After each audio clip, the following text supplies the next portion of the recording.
Jay, that's strangely close to Daniel Jones from the Giants. Daniel, is that you? Beat the Chiefs. Show me. If the Broncos and Russell Wilson can show me that they can beat the Chiefs, then I will start believing. And the crowd up. And so are this defense, and Kansas City won't snap the ball again. The Denver Broncos have beaten the Kansas City Chiefs. Dave Montgomery on the Lions, former Bear, gonna make this his revenge game for sure. David Montgomery gets the touchdown that ices the game. No! And there's a flag. There's flags. There's flags. There's flags. There's flags. Snap, hold, kick. Denver wins! Denver wins! Let's go! They open. No! What happened? Oh shit.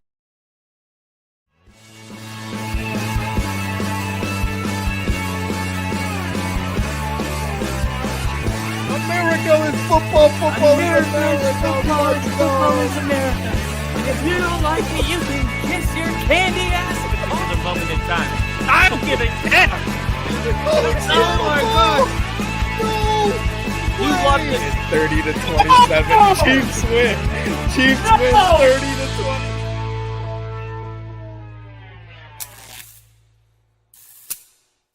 Woo! Bears. Gentlemen, bear down. Bear down. How are we feeling, Rick? I'm feeling good. You I'm ready feeling to, really good.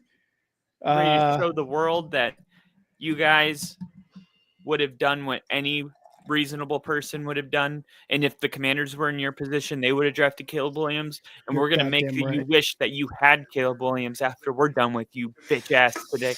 You motherfuckers are right. You motherfuckers are right. And I got the Bears glass with my seltzer, baby. Cheers, everybody. I got a lemonade. Oh, nice. Keeping it sober. I like it. There's vodka in here. All right, little alcoholic Arnie Palmy, love it. No, I'm just, but there could be. We'll see what happens. Possibly. We'll see how the night goes, baby. But I'm feeling good. We got a ton of people already in the chat. Lil E-Dub, Nick, Daniel, Crafty, and Jinja. Thank you guys all so much for being here. And let me actually show the comments here on the side. But I'm feeling good, dude. We've got some guys back from injury, notably on the defense, talking TJ Edwards, our linebacker, Kyler Gordon, our nickel back, cornerback, defensive back, sack specialist, I guess I would say, coming off the edge there. So I'm feeling good. This game has got me super anxious, super nervous, because we all know and we all saw on this very stream what happened last year between these teams. And it's just one of those games where, kind of like Kyle said at the beginning, like, you guys should have taken Caleb. We're happy about Caleb. And both quarterbacks are on the up and up. Jayden Daniels, Caleb Williams in this game for sure. And it's an exciting one, man. I'm just definitely nervous, anxious, all that stuff. But I think I should be. I think if anybody's in the same position I am, they would be just as nervous and anxious about this game. Nervousness just means you care. That's exactly. all. And regardless of what happens today, in the grand scheme of things, it means nothing. Absolutely.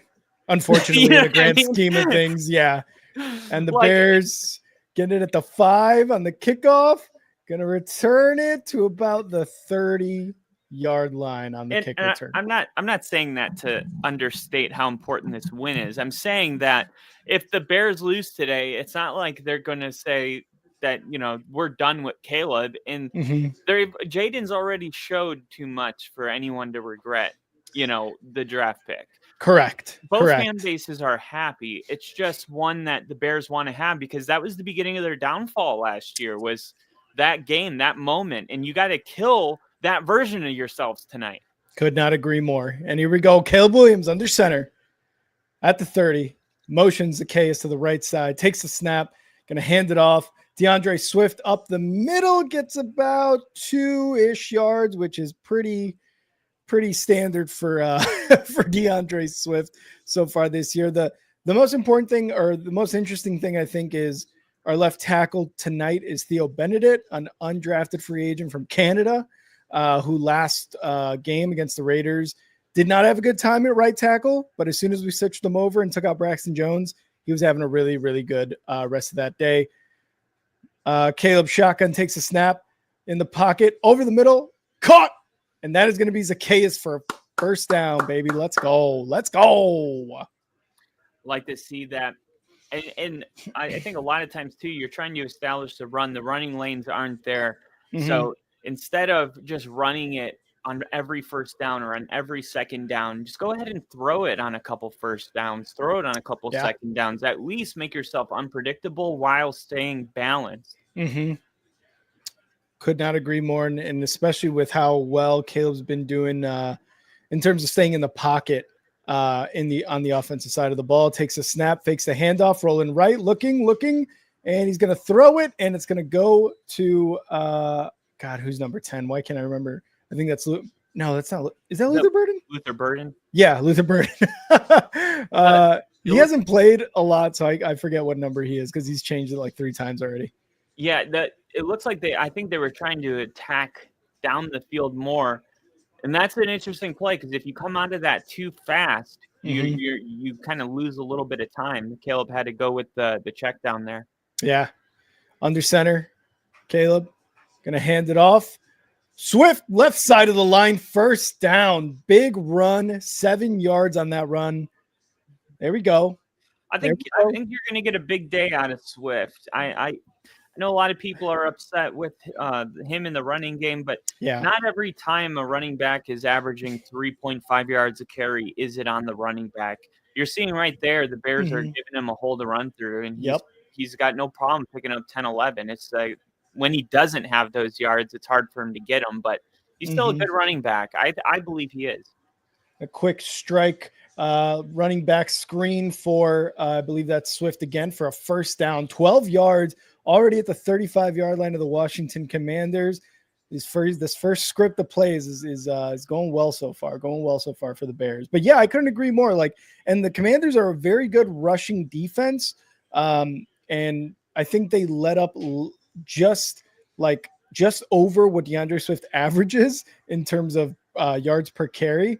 So we'll see if the day continues for DeAndre Swift as Caleb motions. Going to toss left side. That's Manungai, who runs up the middle right side, and that's going to go for about 5 yards, 2nd and 5 coming up. Yeah, Manungai is somebody that Bear fans felt really good about coming out of Rutgers. 7th-round pick. He was there for his whole entire collegiate career. Yeah. He came in with a lot of miles, but he can pick up those hard 1-yard gains for them. Oh, yeah, 100%. He's a tough runner. 2nd and 4. Caleb shotgun motions, takes a snap, going to hand it off. DeAndre Swift is going to get back to the line of scrimmage, if not lose a yard on that carry. So first third down for the Bears, 3rd and 4, or second third down for the Bears on this drive. Love that. You're able to pick up 6-7 yards on first down. You don't get in third down that often. And when you do get in third down, success rate is directly tied to the distance. And this is where you want to be if you're the Bears. Yeah, 3rd and 4, absolutely. See if they can convert. Bills down 21-7 to the Falcons right now in the other game.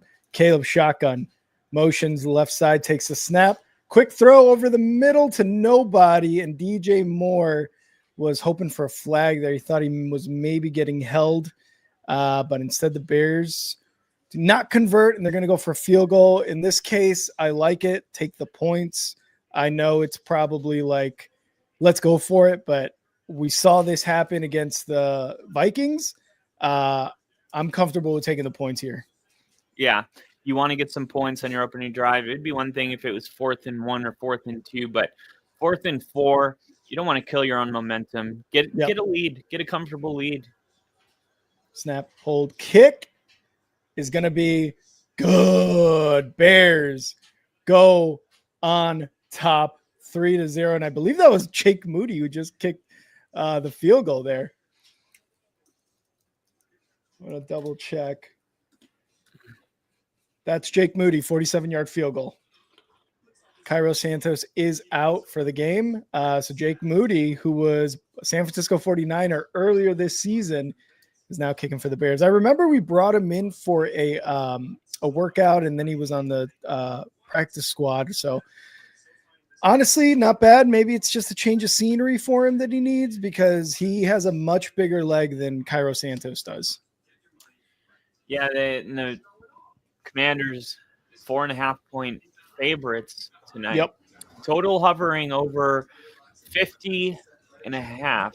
So some fireworks expected from the line creators. How do you see this? You said 50.5 is the over under? Yep.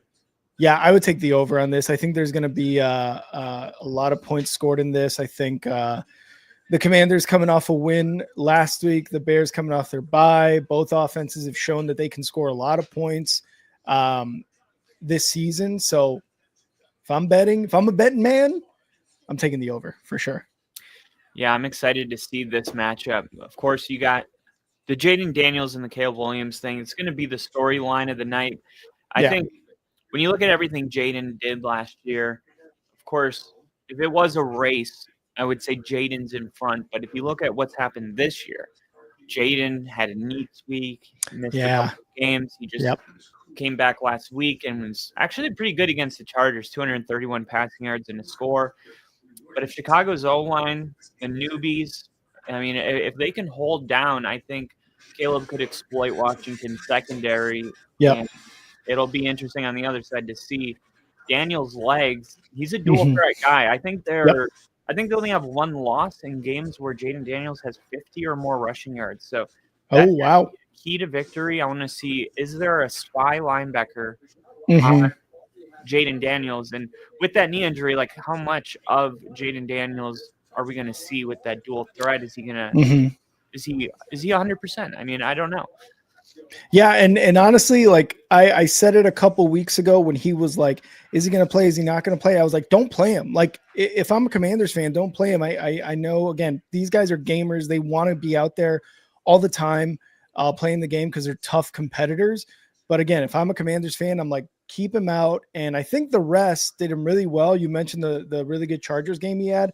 I think taking those couple games off and letting Mariota, manage a 1-1 record, which I think is fine, especially with a backup in, like, that's what you want, honestly, as the Commanders are going to kneel it in the end zone, and they're going to start off at the 40, I believe, if you kneel it in the end zone. I forget. Right. But yeah, I just figured out that new rule. So this is what's going on. If they kick it off into the drop zone, they have to return it. They have no choice. And the way it was before was that you could call a fair catch out to the 10-yard line. Oh, gotcha. So that's why we're seeing all these returns. They have no choice. Gotcha. Okay, perfect. Yeah. So that clears up. I was confused for 3 weeks. like I don't get it. Why is it taking it out if you could start at the 35? We got our own Gene Steratore over here, rules analyst, and Kyle. 1st and 10. For Jayden Daniels in the shotgun, motions left side, takes the snap. Krosky Merritt's going to take the ball, and he's going to get about 3 yards on this. This is also, you had mentioned Jayden using his legs, dual threat. The Bears have a really, if not the worst, run defense in the NFL right now, yards per carry wise, yards per game wise. So Krosky Merritt is also going to be an interesting matchup to watch here. Yeah, and I don't know if people realize that he's leading the entire NFL in yards per carry. He is dominating the league. And there's a flag here. It's going to be a false start at home. Yes. And that's going to help the Bears out a lot. The running game, I'm very excited to see this, because this running back, nobody knew his name coming into this season. They call him Bill. He's got 3 names. Krosky, but Krosky Merritt, he's all running backs, yards per carry. So this is a big test for the Bears defense. Jayden back to pass, 2nd and 12, left side, caught for a first down. And I believe that's number 19. That's Moore. Is that Sky Moore? Oh, is that Skymore? Oh, okay. It's funny how like Wow. these guys end up at places and we don't know until they catch a ball and we're like, oh, Tim Patrick's in Jacksonville. Yeah, that was me the other day with Tim Patrick actually in Jackson. I was like, oh yeah, he's a Jaguar now. That's crazy. First and 10 here for the Commanders. Shotgun, Jayden Daniels. 2 wide, 2 tight ends, 1 running back. Snap. Gonna hand it off. No, he's gonna take it himself and was spied the entire time there. I believe that is not Grady Jarrett. Maybe Noah Sewell. Either way, doesn't get really much. He gets 2 yards on that carry. Good job, good eye discipline from Chicago. Right when Jayden pulled that, it's gonna be interesting because you don't want to bite on that, but you gotta respect their running game. Yeah, 100%. Jayden shotgun. Motions to the left side, empty backfield, takes the snap, looking, and he throws over the middle, and it's going to be incomplete. There was Gordon and Brisker, but there's a flag.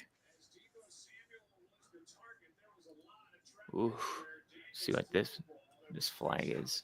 Talking about a lot of traffic where he threw the ball, so and it was thrown back at the 38, so it was in the secondary of the Bears. Roughing the passer. Oh, no. Is it going to be on Sweat? It is. Damn. You don't do that, man. It's Jayden Daniels. Come on. Oh, hand to the face mask, and he just pushed it. Yep. You're going to get called for that every time. Yep. Is Noah Fant on the Bengals? Yeah. I didn't know that. Hat. Yeah, what played up? yesterday. Nice. Here we go. Jayden back to pass under pressure, and he's able to complete a pass for about 3 yards with Tremaine Edmonds coming in as a free rusher. Oh, yeah. Brian Callahan fired. Titans fired their head coach. Wild. Yeah, and it was just time. You're allowed to lose football games, but you got to get better. And then Tennessee is just not getting better every single week. Here's the 2nd and 6 where they can run anything they want.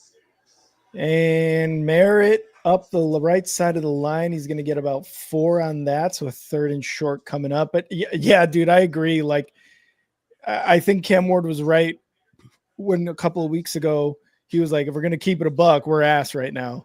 And Brian Callahan was like, he needs to learn how to, maybe talk to the media a little bit better. And I was like, well, that's just God honest truth. 3rd and 3. It's not like he revealed something. Like, like half our guys aren't showing up to practice. He didn't say anything like that we didn't know. Oh, 1st down. Damn. On that pass for Debo. Debo muscled out and shed a tackle for that 1st down. Just a really good effort by Debo there. They had him a little shy, probably 2-3 yards shy of the 1st down. And that's kind of the thing I would say I would credit Jayden with is sometimes, you just got to give your guy a chance to make a play. Yeah. And I think that was Grady Jarrett. Between doing that and throwing it short of the sticks and pissing everybody off. Yeah. And that's going to be a 5-yard run for, I believe that is Merritt, number 22. Krosky Merritt. Yes, number 22. Yeah, he's interesting. He born in Georgia, 5'10", 206 pounds. He started at Alabama State. Oh, wow. Ends up transferring to New Mexico, where he had his breakout season in 2003. Jayden Daniels shotgun at the 21-yard line of the Bears. Fakes the toss, looking to pass, throwing over. Left, intercepted. That's Brisker up the right side of the line, and he's going to take it to the Commanders' 35-yard line. Jaquan Brisker with an interception. Let's go, baby. Jayden Daniels with the tackle. You're like 4 seconds ahead of me. So I was like, I don't know. We were in sync perfectly. Wow. And Jayden Daniels with a rare misthrow. I'm sure you and me and a lot He's of people in saying the it NFL too. know this. Yeah, he's taking credit. It's like Jayden Daniels, like you don't see that a lot from him. His passes, he can run the ball if he needs to, but you do not see interceptions like that from Jayden Daniels. Wow, Jaquan Brisker, good job. Yeah, Let's he go. just hasn't been as good this year.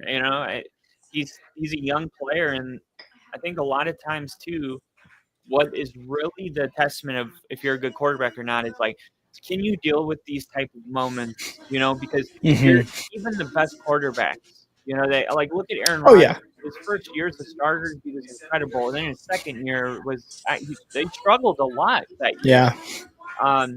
And then it's like, okay, if you can overcome that, when teams gain intel on you, they can game plan. They're like, okay, Mhm. these are his strengths. We can shut those down and force him to have to beat us in this other way that he doesn't like to do it. Yep. Now, these quarterbacks, when they go through that, do they develop those other weaker parts of their game? So then they kind of put defenses in a position where it's like, yeah, we can take this away, but then they can do that. And if we Mhm. take that away, they can do this. So I think with quarterbacks like Jayden, they're going to take away the things that he likes to do. And Mhm. the real question will be, has he developed in those other areas that he's not as good at? Yeah. And he has all year to take that test. We don't know. It's just it wasn't what we saw last year. I think Mhm. it's safe to say last year he was like an anomaly. Mhm. Quarterback comes in and takes the league by storm. We haven't seen many of those like holy shit moments with Jayden Daniels this year. Yeah, they've been few and far in between, if anything. But you're right. Like his season this year compared to last year is not as good so far. And like you said, it's just crazy to see the turnover, because when I watch football games and I'm seeing guys like Mahomes, Brady, Peyton Manning, right? I'm like, these Aaron Rodgers, these guys don't throw interceptions. And I'm like, if they get an interception, the defense, that's like 1 in a million shot or something, right? Yeah. So, I mean, you got to do something with this. And that's what the Bears really need to take advantage of, because they couldn't do that week 4 against the Raiders. They only came away with 3 points off like 3 picks. So let's see what Caleb Williams does here under shotgun or under center. Takes a snap, fakes the handoff, looking in the pocket, going deep left side, wide open, Rome, caught, no, damn it, he dropped it. Ugh. Yeah. I'm seeing it right now. Drop. Oh, he dropped that. Damn. Yeah, I thought he had caught that. I thought he had it too. I think the success, I got to go with him growing his hair out. Yeah. He's been much more efficient with longer hair. So yeah, right. Like he's definitely taking that jump as a second year wide receiver, and he's got 5 touchdowns this year. So it just needs It's to incredible. keep going. Yeah. Quick throw. DJ Moore left side's got some blockers up front, and he's going to get a first down close to midfield. Let's go. Get DJ Moore involved. Yeah, gets tackled at the 47. Mariners killing it over here. They are 2-0 in the series, blowing out the Blue Jays, and they're going to come back to Seattle for the next 2 games. Incredible. I'm gonna close mine and see if I open it. Caleb motions left side, takes a snap, gonna hand it off. It's gonna be Manungai right side of the line. He's gonna get about 4 yards on that carry. Are you watching on YouTube TV or? Yeah. Oh, okay. Okay. You can't fast if you fast. What's Bears. Now I'm seeing Kyle Manungai. that? Kyle Manungai. I'll let you know when it goes away. I'm seeing like where he was drafted. Yep. 7th round pick, 233rd overall. Yeah. Rutgers. I just had to close it and reopen it. Okay. Under center. Caleb takes a snap, fakes the handoff, looking to pass over the middle, and it's caught. And that is going to be DJ Moore again for a first down into Commanders territory. Man, Oh. DJ Moore, he's just doing a really good job getting open and finding that. He's just one of those guys that knows how to get open. Yeah. veteran of the game. He's been in the league, I believe, this is his 8th or 9th season. And yeah, one of those guys, like you said, that can get open, knows how to manipulate defenders. Caleb fakes the handoff, looking, going to be a screenplay that goes nowhere. I don't know if that was Cole Kmet. It was Kmet. That went nowhere. They had a couple guys. Yeah. But the timing of it was kind of weird. As soon as he caught it, it was like the one commander that was unblocked was Bobby Wagner. Yep. Can't have that.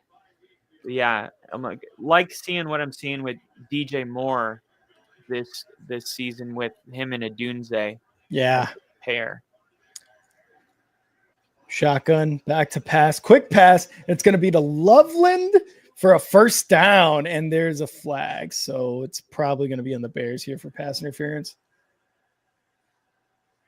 Oh, yeah. Yeah. Crowds cheering. Yep, I knew it. Yep.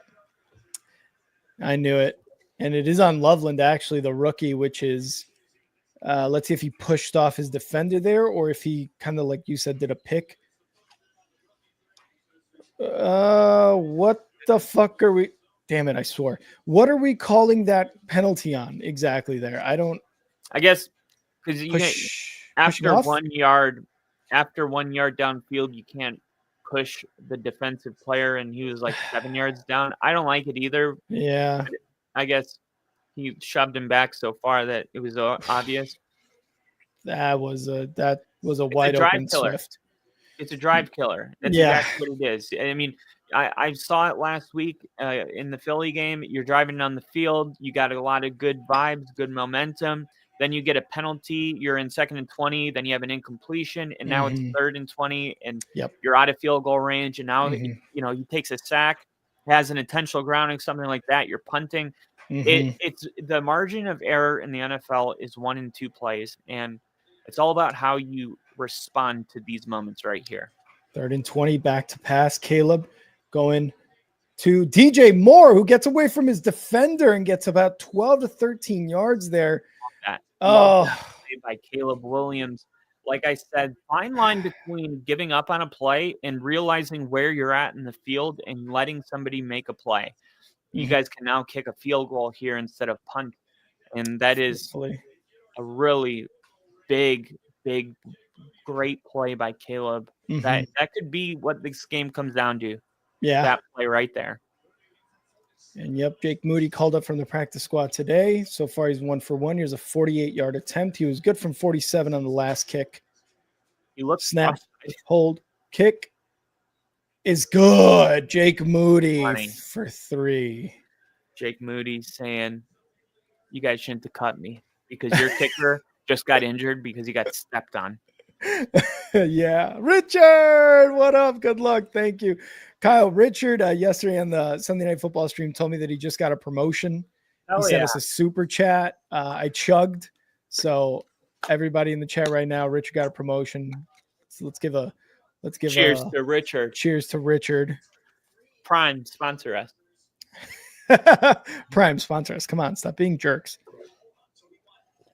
Yeah, DJ Moore, he's at a career low, 43.3 yards per game right now. And a lot of that is Roma Dunze shifting to the clear wide receiver 1, I would say.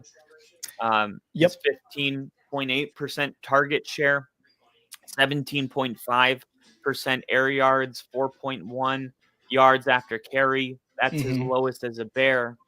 But Ben Johnson, post-bye week, could there be some tweaks here to unlock him? I think if you're going to the bye week, one of the things you want to look at, how can we improve as a team?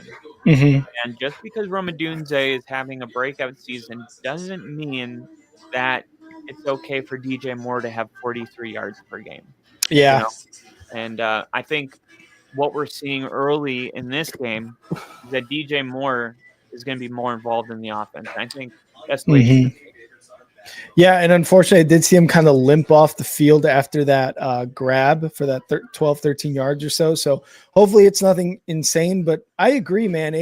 And we saw his productivity last year not necessarily be I would say, as bad as it has been this season, but worse than the season prior with Justin Fields.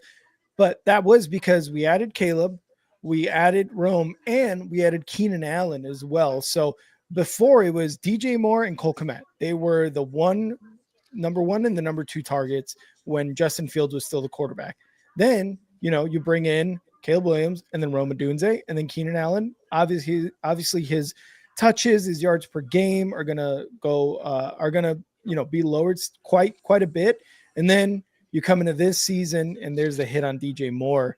You bring in Loveland and Zacchaeus, and you already have an established receiver in Rome Odunze, so it is going to dwindle. But I agree, man. Like, that doesn't mean that the Bears shouldn't throw the ball more to DJ, but a lot of mouths to feed. And if Rome, is going to be the clear number one in this situation with his 5 touchdowns through their 5th game so far, it's not bad for Bears fans. I just love the offense that's been going on so far. And fielded at the 2 for the Commanders, taken to the 20, 25 at about the 30 is where they're going to start their next drive for Washington. And I'm going to grab another drink real quick because I'm about to finish the one I got now. Oh, yeah.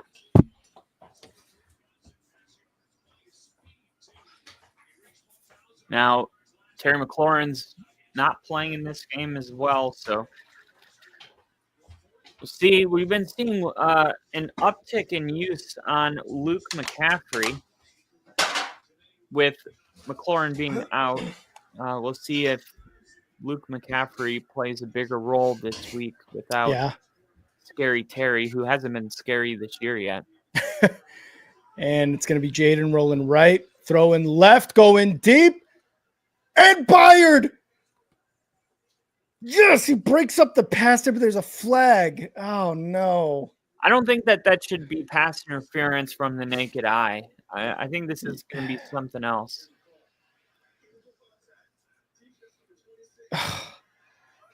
Illegal contact on Nahshon Wright. 5-yard penalty. I think the Commanders are right to attack the Bears' passing defense. Mm-hmm. And if you're going to play them, it's like, okay, well, let's just take a couple first down shots. And I love this. Mm-hmm. I'm a big fan of running it on first down, but not on the first down of the drive. And he's going to hand it off. Krosky Merritt. Fumble! Oh, ball's loose. I thought Willie or whatever got on top of it, but he doesn't have the ball. The Bears must have it then. Yes, Bears got it. Let's go, baby. Bears with another takeaway. Another takeaway. And that was Montez Sweat, who looked like he punched it out. And yes, I'm seeing where you're seeing Wiley or whatever. He jumped on it, but as he was crouching over it, I think it went between his legs. And one of the Bears came up with it, baby. Let's go. And this is going to result in at least 3. Wow, yeah. The defense playing out of its mind right now, especially rushing now. Wow, the rushing defense doing its job. Now, I mean, that would have been a great stop too, because it probably would have lost a yard, and instead they come away with a fumble recovery. Wow. Let's go, baby. This is huge. Caleb shotgun motion swift left side, takes the snap, throws right, and it's going to be Rome Odunze for a first down inside the 24-yard line.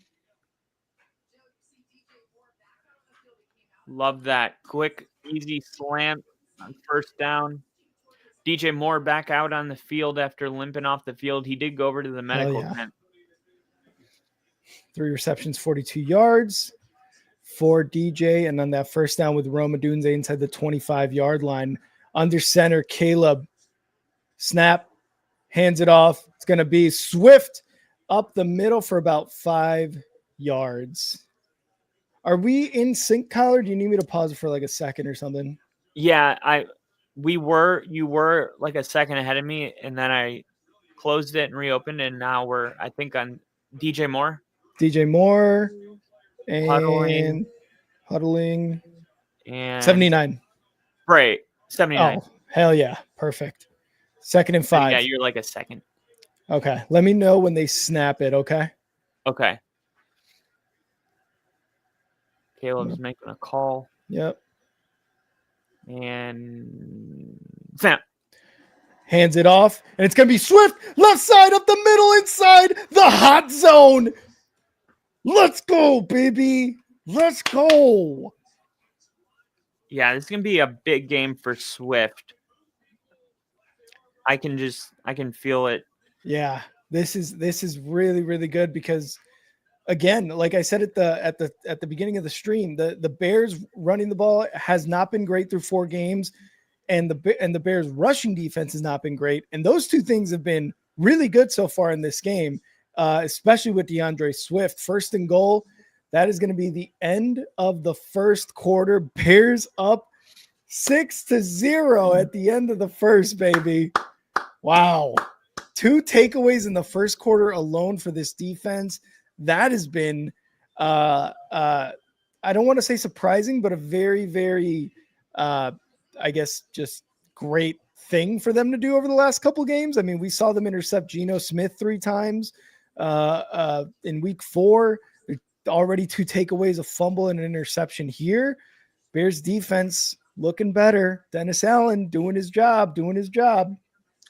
Yeah, and for the Commanders, they're giving up 6 points in the first quarter on average. Yeah. That's their average. And the Bears' average is 6 points as well. The thing is the Bears, they're second in the NFL in first quarter points. And that's funny because the first quarter and the third quarter are unique in that the first 15 plays are generally scripted. Mm-hmm. And then from that, then you go, okay, what kind of game are we in? And then you freestyle it from there. But coming out of halftime, coming out in the game. And that's why the Bears, in my opinion, are number 2 in the NFL in first quarter points, is because they're coming out and they're scripting it, and the script's going really well. And look at how the offense has looked so far in this game. Yeah. Now, my big question is going to be when the script's over, what is the offense going to look like, and can they maintain what they have? And the Commanders, they give up 6 points per quarter. The Bears, exactly 6 points in the first quarter. They haven't given up any. But the Commanders, they're not like the Bears, who are number 2 in scoring in the first quarter. The Commanders are 28th. They only get 2.8 points in the first quarter. They're not a first quarter team. So this is kind of, per the usual stuff so far. I think the second quarter is going to be much more revealing as to what kind of game this is going to be. Yeah, and this was, you talk about the scripted plays, the first drive of the first quarter for the Bears. Shane, what was his name? The offensive coordinator for the Bears, Shane, whatever the hell his name is. He rarely did this last year with Caleb and this offense. Scripted plays were not a part of his weekly thing. So you see now with Ben Johnson how important that is to kind of get Caleb and this offense in a rhythm. And you just mentioned them being second in the NFL in first quarter points. This is why that's happening, because of these scripted plays, getting the offense in a rhythm. Caleb under center, motions, takes a snap, going to hand it off, and it's going to be DJ Moore who gets to the 1 yard line, the point of no return, baby. Let's go. Love that. Just a little misdirection, little creativity. The run game doesn't have to be boring. You bring Monangai in the back, fake the pitch, get everybody moving to the left, run more to the right. Love that. Fucking love that. 4 receivers, DeAndre Swift, the running back, Caleb shotgun, snap, hands it off. No, fakes it, and he's going to run it in himself. Caleb Williams, touchdown, baby. Let's go. Great play call. Surprised that he tried to get the corner here. I thought he'd put his foot down and go untouched. And he goes, I got the speed. I'll get the corner. I'm a man of speed. Caleb Love Williams that. rushing touchdown. We've seen a lot of that this year. We saw it in the preseason. We Mhm. saw it week 1. We're seeing it again now.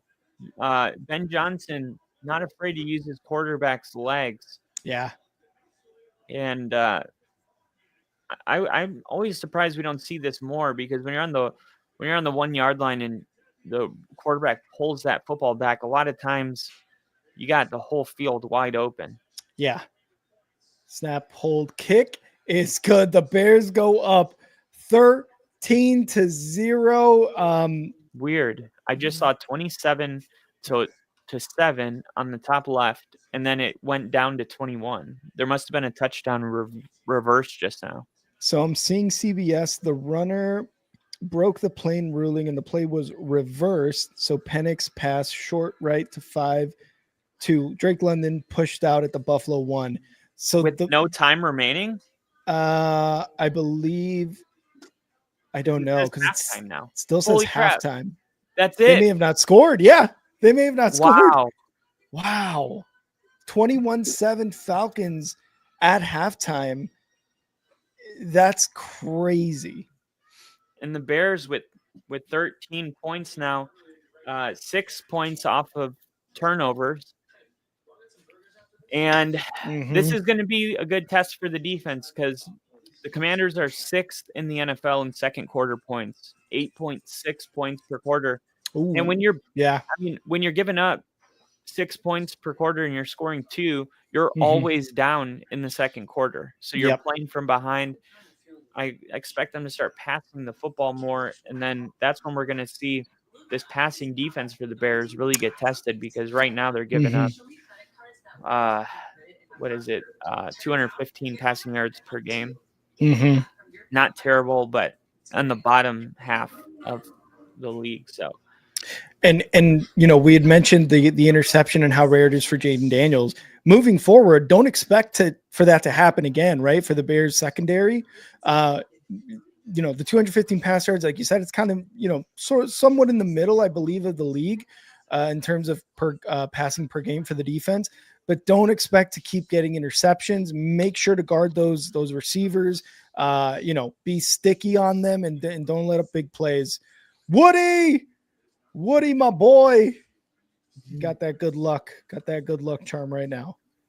I was also going to say the Bears, they're up 13-0, but the first Monday night game of the year was Bears-Vikings.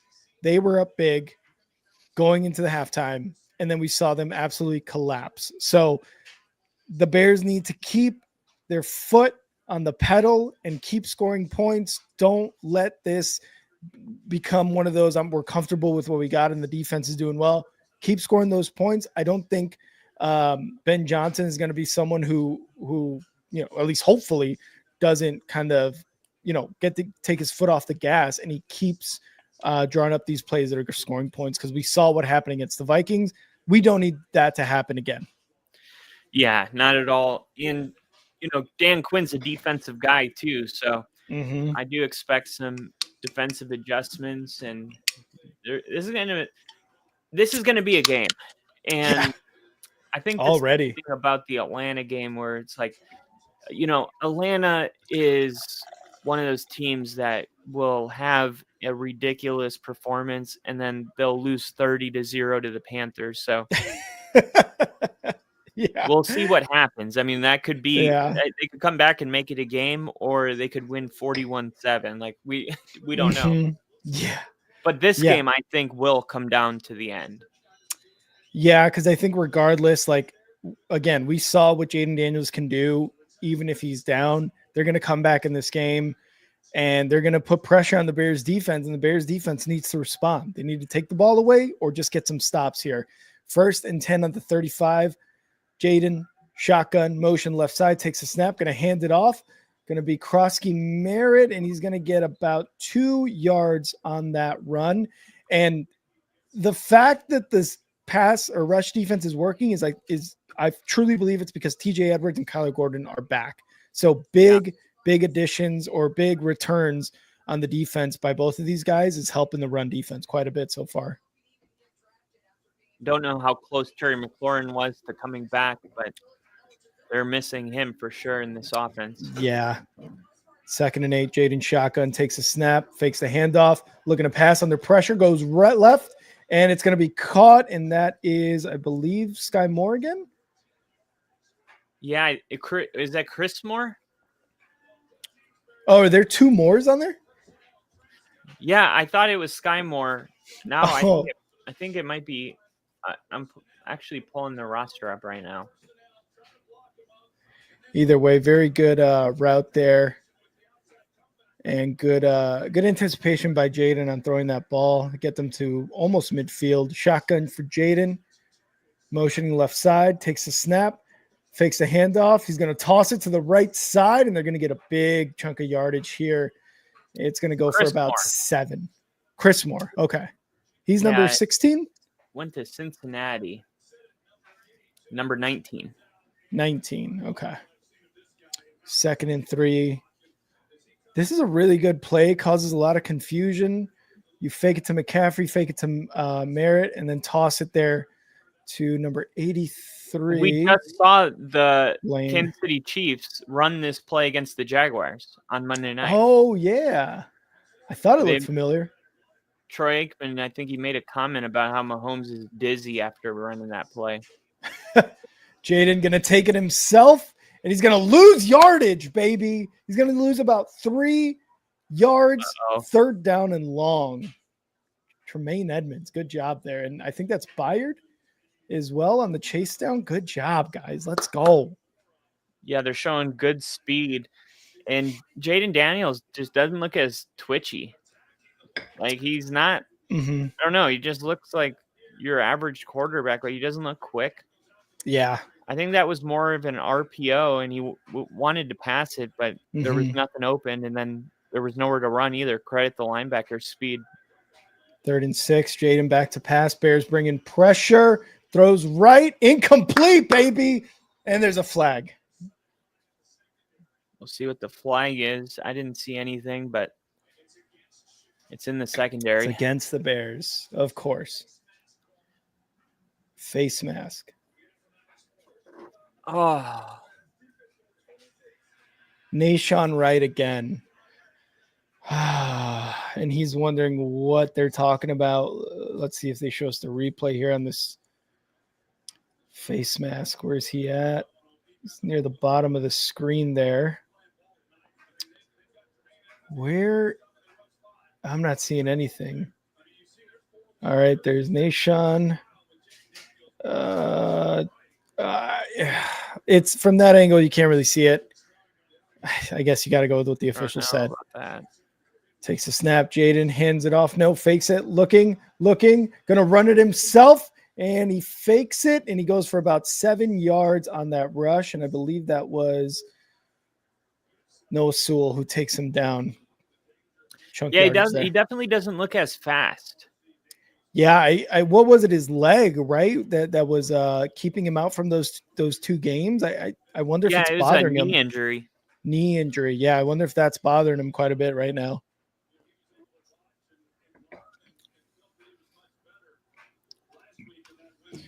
So 2nd and 3 here after that penalty by Nashawn Wright. I didn't see it. I don't know.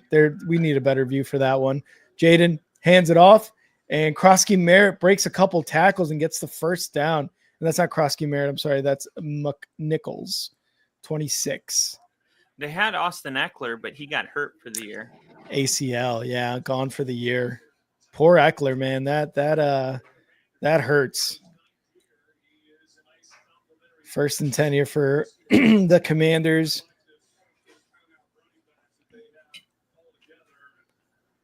McNichols, 5th season, Boise State. Oh, drafted by the Bucks a few years ago. All right. 1st and 10 at the 22-yard line of the Bears. Jayden Daniels, shotgun, takes a snap, looking to pass in the pocket under a bit of pressure. Oh, he fumbled the ball. Oh, no. And the Bears able to get a sack. Lunch on Jayden Daniels. Nom, nom, nom, nom, nom. Or no gain, technically. I guess I got ahead of myself there on the sack lunch. I think if they get back to the line of scrimmage they consider it a sack. Oh, okay. Well, if it is, then awesome. I wonder who I got just it heard there. this like a couple of weeks ago, Oh, where okay. it was like a technicality, and they were like, "So it's going to be a sack," and I was like, "Oh, wow, that's weird." Yeah. All right. Shotgun, Jayden back to pass under pressure, throws deep left side, caught, and touchdown. Oh my God, by Moore, Chris Moore. That was a push up. Wow. Wow. What a catch and concentration. There it Looked like a push up. is. Oh, there's one. Oh, he got the knee down. Yeah, I was thinking he didn't get two down. Oh, man.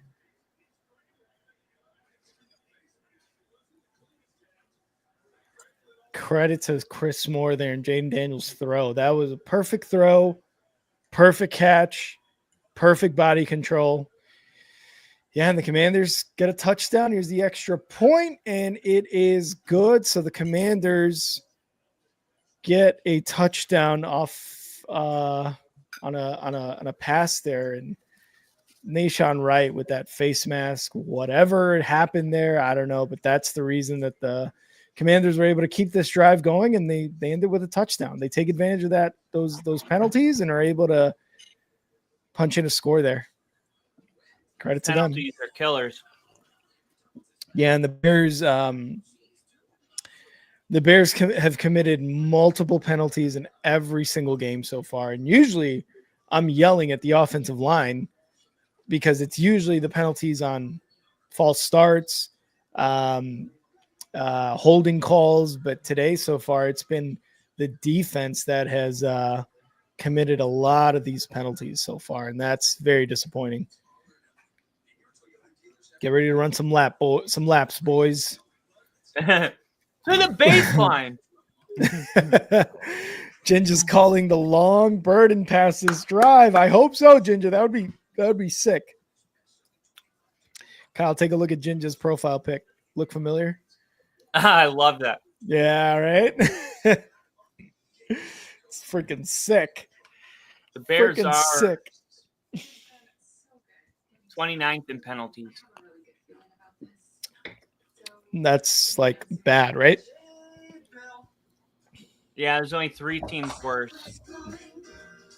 Okay, I just didn't know where the rankings were in terms of that, you know? Like 29, 30, 31, 32. Yeah. I just didn't know, like, because like sometimes it's like confusing. It's like, oh, they're 29th in penalties, and you're like, oh, so they don't get that many penalties, and you're like, and the thing is actually like, no, they are the 29th worst teams. Yeah, like it's inverse. Yeah. Yeah. But yeah, man, they commit a ton of penalties. Again, usually it's the offensive line and on the offense itself, false starts, holdings, things of that matter, illegal contact, whatever it is. But tonight it is the defense, which is, again, disappointing and a bit surprising.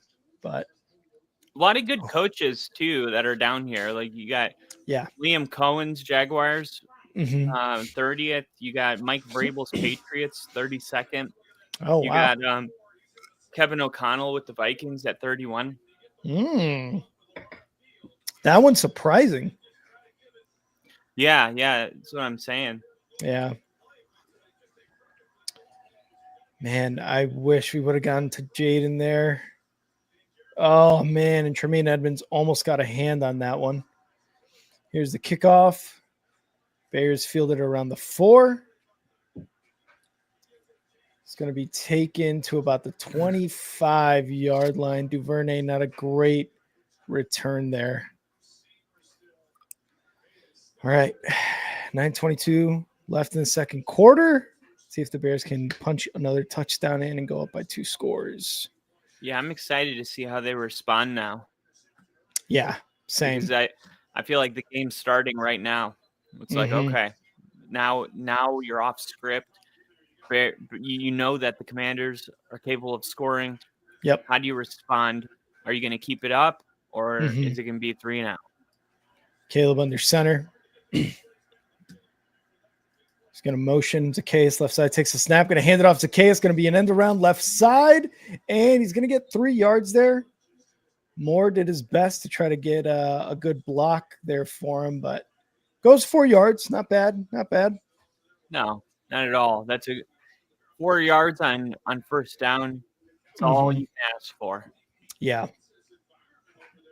So 2nd and 6 upcoming for the Bears here. And again, going back to those field goals that they decided to get the points on, it's proven to be big right now. Caleb, toss, right side. DeAndre Swift breaks a big one. First down up to midfield. Great job blocking there. Great job. And that's Darnell Wright pulling as a tackle and getting a block there, setting up that big gain by DeAndre Swift to get a first down and get close to Commander's territory here. Oh, perfect block. In the shotgun, Caleb trips left, motions to the right side, takes a snap, going to hand it off, and that's going to be freaking what's Got to his be face? Manung guy. No, it's 23. Caleb Johnson Or Rashawn Johnson. Roshan Johnson. Yes. Thank you. He has barely played this year, and you could tell because I didn't even realize who that was. The Bears came into this game, and I think it was 4.5. At one point, it's 5.5. Now the Bears are 1.5 favorites. Let's go. Caleb under center. 4 receivers, 1 running back. Motions left side, takes the snap. Going to fake the handoff. Quick throw. Burden to the right side, and Ginger called it. Play action to Burden. Didn't go for a big gain, but Ginger called it. And every time they give the ball to the running back, you see the corners for Washington, like they keep biting. Like that touchdown play, I feel like they should just, I'm not saying every single time do it, but keep pulling it if they're gonna bite. Yeah. And they're lined up, stacked. They're gonna bite. Snap. Caleb fakes the handoff. He's gonna take it himself for first down. Nice. So every time they do that, it's worked so far. But I think it's just the way the Commanders keep lining up. See, they got all of these guys right here on the edge, and they're immediately coming in, and then the outside's open. And if 85, who is that, Cole Kmet?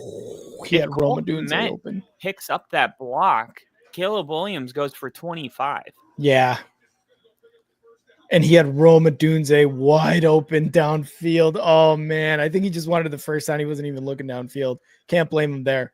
Love the pre-snap motion with the Dunze. Yep. Quick throw. It's going to go to DeAndre Swift, who has to really get down and get it. And that's going to go for 2 yards, maybe. I thought that hit the ground. We'll see if it did here. But it's allowed to hit the ground if the player has control. And I would argue he has control. In my world, this is a catch. Yeah. I know it hit the ground, but yeah. Is it like? And that's what I think they're saying right now. If just because it hit the ground doesn't mean that it's an incomplete pass if he has control. Yeah, but then you see that these get reversed. And it's like, honestly, why even challenge it? It's 1 yard. Yep. You lose a timeout. If it's wrong, if you're right, you get 1 yard. Yeah, you get those. It goes from 2nd and 9 to 2nd and 10. I don't know. So let's see, Dan Quinn. Why do you care that much? So he is going to challenge it. Okay. Like you said, I don't know about this challenge, man. It's not the juice isn't worth the squeeze. I completely agree, and this is coming from the opposing fan, right? Like that was a broken play. Now, if that play goes for 15 yards, all right, I think it's worth a challenge from. I think even if it goes for 3 yards, okay, 2nd and 7 is a lot more favorable than 2nd and 10, but 1 yard, 2 yards, okay, whatever.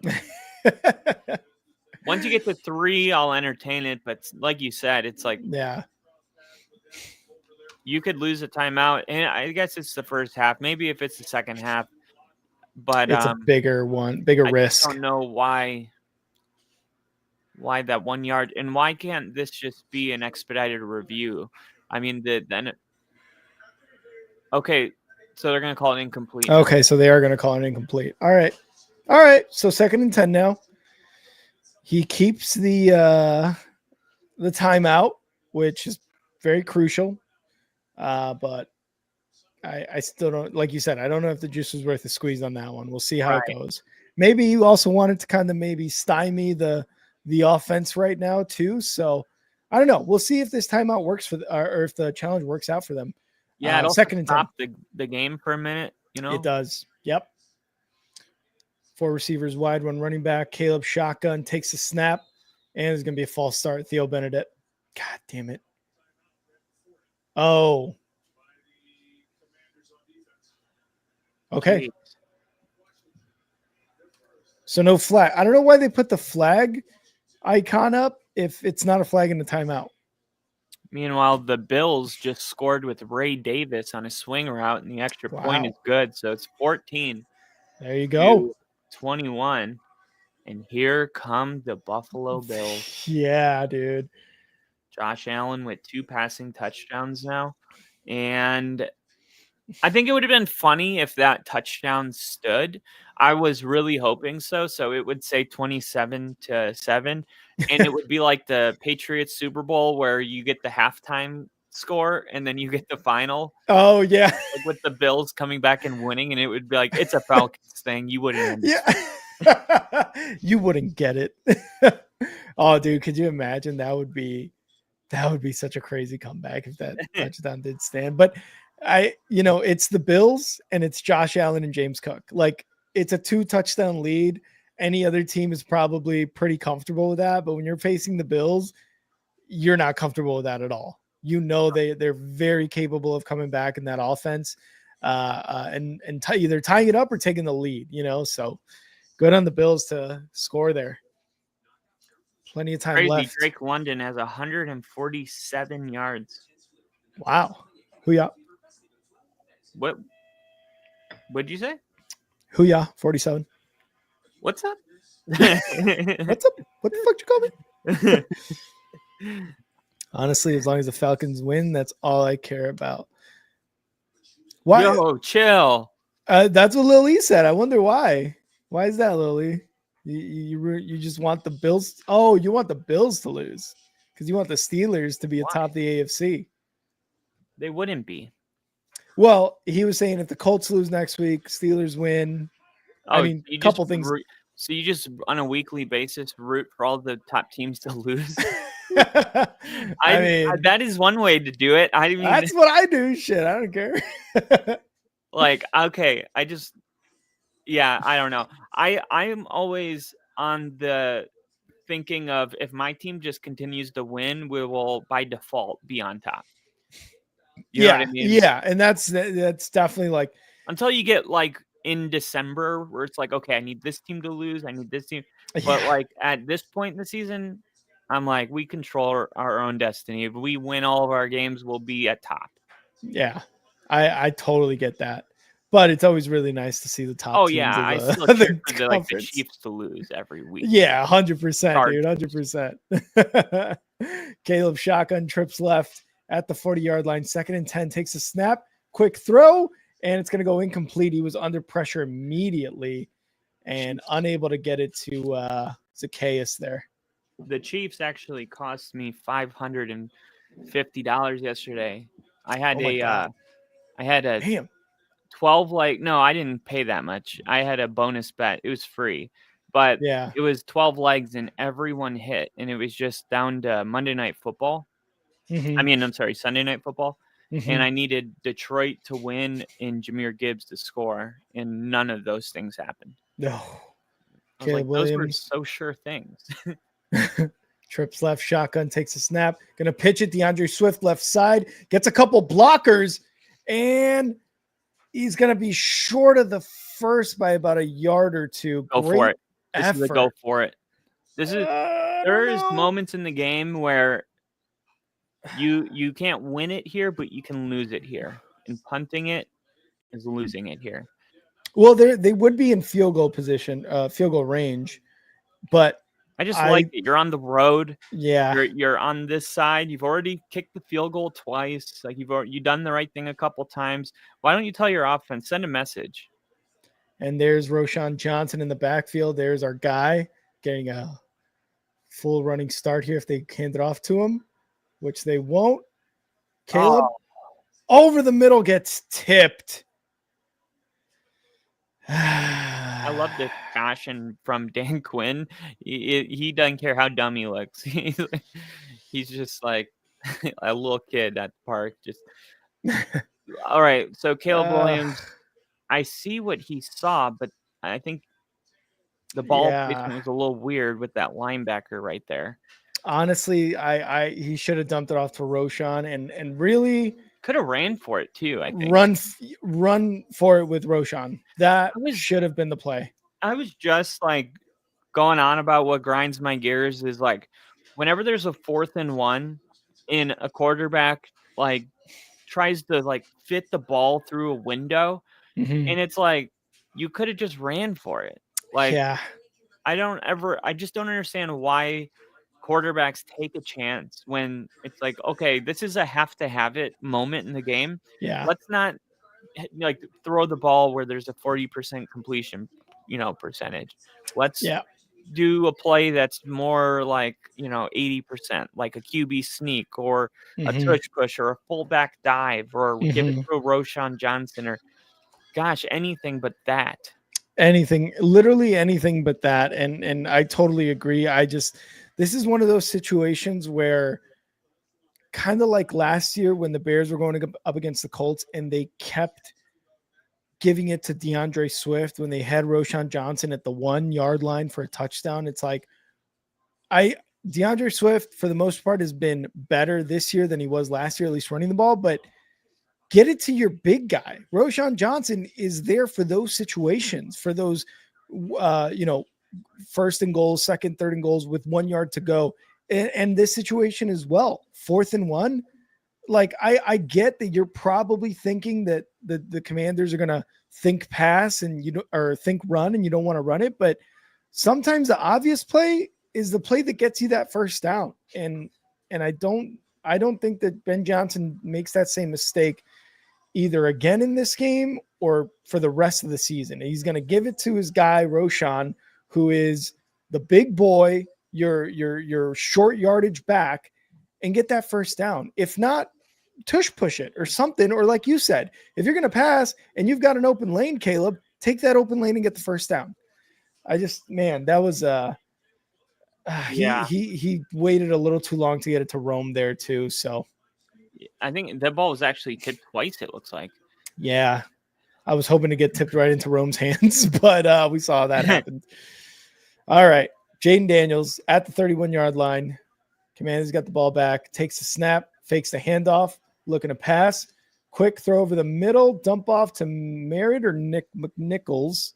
That is Merritt for about 7 yards. Oh, no. Who is that? Oh, Noah Sewell. God damn it. Oh. And while he's not our starter, he has been doing really well in place of TJ Edwards while he was injured. Let's see what happened. Oh, I think. Yeah, he got hit by his own guy there, and that was Ford. Ugh. What are you doing, man? What are you doing? What are you doing there? Ugh. Can't be hitting your own guy like that. I understand that the game's going fast. That's not your intention, but this was a hit straight to the helmet. And he's still down. They're going to go to a break here. I hope he's okay. Rough hit. Friendly fire on that one. Hopefully Noah Sewell can get up, walk off on his own 2 legs. And if not, just hopefully he's okay. Yeah, it's a tough loss. Yeah. If he if he's going to be gone. He's Yeah. big part of that run defense. Mm-hmm. They've done a good job so far with Ja'Cory Merritt getting him stopped. Yeah. 6.6 yards per carry this year is pretty incredible stuff. Yeah. He's been doing really well. You could pick Bijan Robinson or Christian McCaffrey, Jonathan Taylor, even like Mm-hmm. he's number one over all of them, and it's not because he hasn't been getting a lot of carries either. Yeah. He's getting a ton of carries. Just I guess, when you look back on it, you're like, well, that's probably why they traded Brian Robinson to the 49ers was they were looking at this guy throughout camp going, Yep. this guy's we got our guy. Yeah. And we've seen it, a couple times in the past 4 years where a 7th round draft pick, it just turns into a replacement for a 1st or 2nd round running back. We saw it with the Chiefs where Pacheco ends up replacing Clyde Edwards-Helaire, who was, I think, a 1st round draft pick. Yeah, I think so. 1st or 2nd, definitely 1st or 2nd round. I think he was at the very end of the 1st round. Because if he was at the end of the 2nd round, because they would have won the Super Bowl. So yeah, I'm going to go the end of the 1st round. Yeah, they didn't draft in the beginning of the 2nd round. And crafty, the Bears had a 4th and 1. And instead of running it up with Roschon Johnson, their big running back, their short yardage guy, they play action. He tried to throw it over the middle to Roma Dunze, got tipped, incomplete. So they'd given it up to the Commanders there at around the 30-ish yard line. That's what happened on that last drive. But yeah, man, and we not criticize, but we, I feel like a ton of people who watch the NFL don't necessarily put a lot of weight in preseason or training camp. And they're like the guys who, for the most part, who produced last year will be the starters this year. And then you see that happen. Krosky Merritt instead becomes a starting running back. They get rid of Brian Robinson. They send them over to the 49ers. And like you said, what they saw during the offseason with Krosky Merritt was enough to be like, you're going to be our guy moving forward. And so far, he has absolutely killed it. Swear to God, if the Falcons lose this game, I'm going to be hella pissed. And Noah Sewell walking off on his own. That's great. He's going to probably get a concussion protocol test. Did Eberflus phone in that play call? Maybe it was Shane Waldron, but yeah, it was definitely one of those last year staff type of calls, crafty for sure. 2nd and 3 coming up for the Commanders. Jayden Daniels in their center. He's going to motion Debo right side, takes a snap, going to hand it off. Krosky Merritt is going to get first down to about the 47-yard line.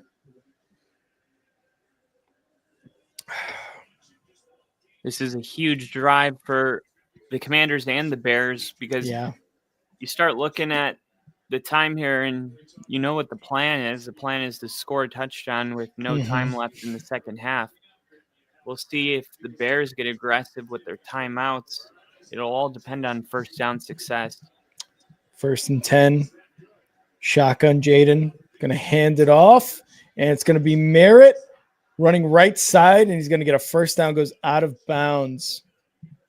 Yeah, they haven't had a ton of success running through the A gap. And then here you get him bouncing it outside. And we'll see if we get some more of that, some outside zone runs where they get the pitch and try to pull a guard, see if they can win with speed because they haven't been able to win up the middle of the field much so far. 1st and 10, 47-yard line of the Bears. Jayden shotgun takes the snap, going to hand it off. Krosky Merritt again, and about 2 yards on the right side of the line there. Like you said, they're trying to go outside and try to break off more of those runs that you saw Krosky Merritt on that last play do. And that was, they get more yards that way. I think that was TJ Edwards that was a huge tackle because I felt like if he didn't get that, I don't know. It felt like he was going to go for a while. Yeah. 2nd and 8. Yeah, because you didn't see any other defenders on that side of the line. Shotgun. Jayden fakes the handoff. Looking to pass. Rolling right. And he's going to get pushed out. Maybe a yard there. Maybe back to line of scrimmage there. Good job, They defense. just showed the little graphic on the screen with the 6.6 yards per carry leads NFL. And then tonight, I think it said 3.2. Yeah, I think with those last couple runs where he was able to break off for about 10, it went up. It was 2.8 before that, but yeah, not much makes me happier than a teammate wearing a T-shirt. Of Yeah, a teammate. Yeah, it's so cool. Jayden shotgun takes a snap, looking to pass over the middle, caught wide open. Guys, what are we doing? Haven't seen a lot. Zach Ertz so far. When by not a lot, I mean none. Yeah. And that's going to lead us to the 2-minute warning here. 1st and 10 for the Commanders. I might try to snap it. Oh, let's see. Try to get a hard count in. Yeah. Yeah. Defense looks tired right now. Oh, man. 2 minutes left in the second quarter. Commanders driving down the field so far. I've gotten some tough first downs, and just like that last one, an easy pass over the middle for Jayden Daniels for a first down. All right, defense has to hold here, man. And if we're able to get the ball back, we've got to try to score. Yeah, that's why I'm excited to see how aggressive the Bears are. They got all 3 timeouts. But I think right now, if you're the Bears, you're like, yeah, I'm not going to call my timeouts until the Bears show me that they can stop them. Otherwise, I'm just throwing them away, essentially, because they're going to pick up the first down anyway. But I would imagine if the Commanders pick up 3 yards or less on first down, the Bears will call their timeout. On this drive? Yeah. On this series? Yeah. I can see that for sure. And hopefully they do, man. They're getting a couple minutes of rest here during the 2-minute warning timeout. And hopefully that's enough to kind of help them get stops. And Ben Johnson's able to call his timeouts, and Bears are able to get the ball back with more than a minute. See if they can at least get into field goal range, if not score a touchdown. But like you said, if they can't stop them, don't call the timeouts at this point. There's no reason to if your defense isn't able to stop them. But if they're able to kind of contain them a bit here, get some incompletions from Jayden, then call those timeouts and let's get the ball back. And we're gonna get the ball back and we're gonna score. We would have probably 3 guys suspended if they all punch someone in the. Did you see Brian Branch is suspended for a game for punching Juju Smith in the face after yesterday's game? I saw the scuffle. I did not know that he was suspended for a game, and good. I mean, he was mad that the Lions lost. Juju Smith kind of was yelling at him, giving him some words because he wouldn't, shake up Mahomes at the end of the game. And, that's your boy, sticking up for your teammate. And Brian Branch just decided to do something stupid, and now he's game suspended. So Jayden Daniels, quick pass, right side, and it's going to go for a loss of 2, baby. Let's go. 2nd and 12 upcoming.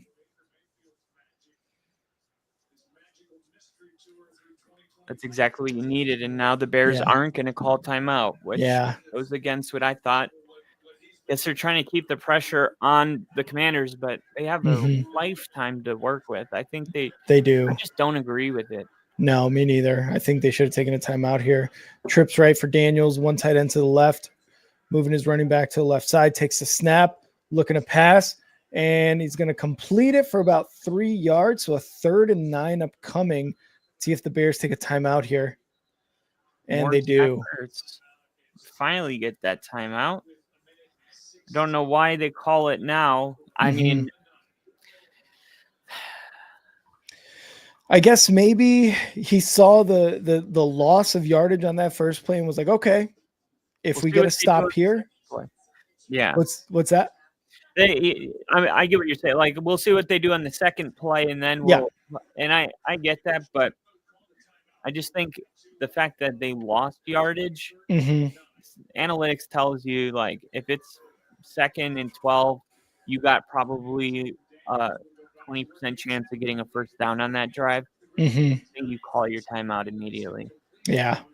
39 here, minute 20 left in this second quarter.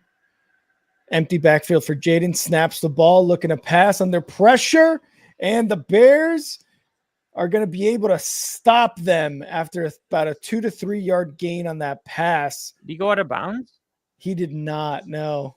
So there's going to be a timeout called here by the Bears.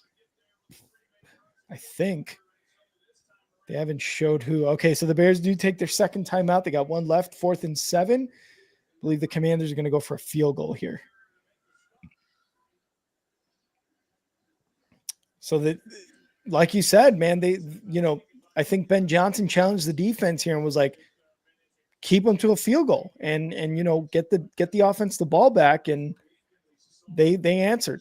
The defense answered the call here for Ben Johnson and Dennis Allen.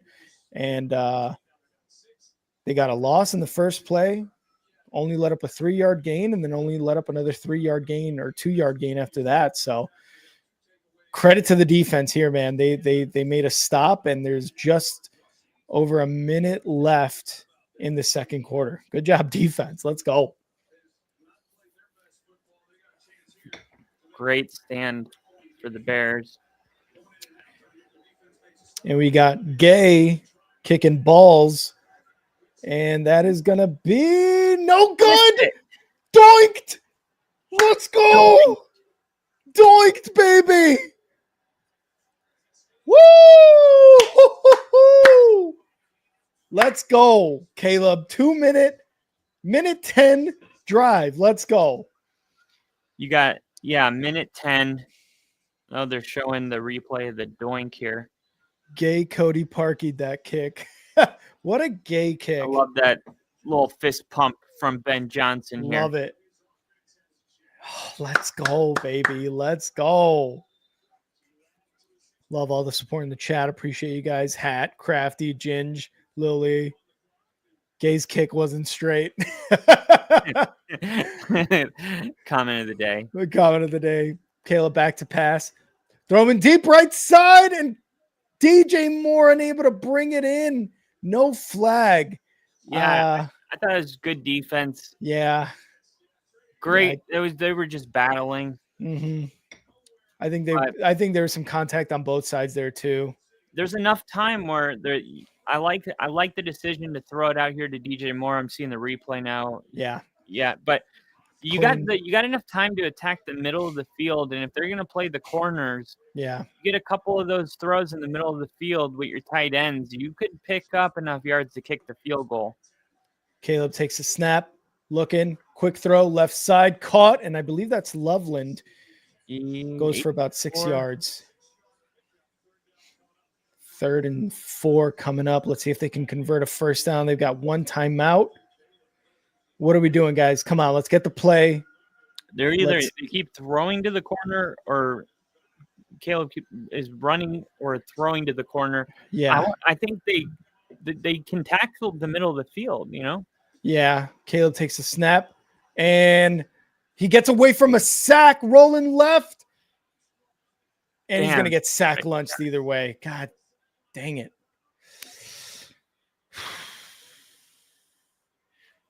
That was Luvu, I think. They're not even calling a timeout? I think he went out of bounds. I saw the clock rolling down to 20.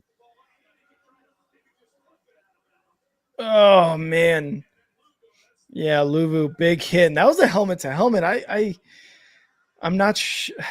I don't know. I don't know what the rules are here, but he didn't go out of bounds or anything. So that there's just a ton of times where a hit is helmet to helmet. I think it gets called maybe 10% of the time. Mm-hmm.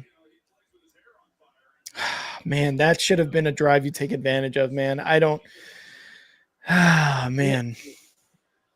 Yeah, if you called the timeout on, not to go back, but if they called that timeout, I think Chicago's offense, I think they're running it different with a Yeah. 2 minutes rather than having like 58 seconds to try to get something. And I still think they should have attacked the middle of the field and instead of taking shots to the deep corners, like I agree, because then you got a timeout, or you throw it over the middle of the field, you hurry up, you spike it. There you go. they're gonna. You keep it going. And looks like Commanders are going to try to block this punt. Does not happen. Commanders are going to try to block it All the way to about the 6 or 7 yard line. Great punt by Torrey Taylor there. So we saw that series. Oh, okay, this is actually what I was about to bring up. A lot of misdirection, and that's what's been working. And do you know who runs pre-snap motion top 5 with misdirection? Atlanta. They do it with Bijan Robinson, where they get somebody rolling out, going the other way, fake the pitch, try to, because a lot of times we're like, why is this team able to run and we can't? And there's so much more than linemen. It's creativity. It's knowing when to call certain plays, and it's getting the offense to the defense to look somewhere and then to go somewhere else. Yep.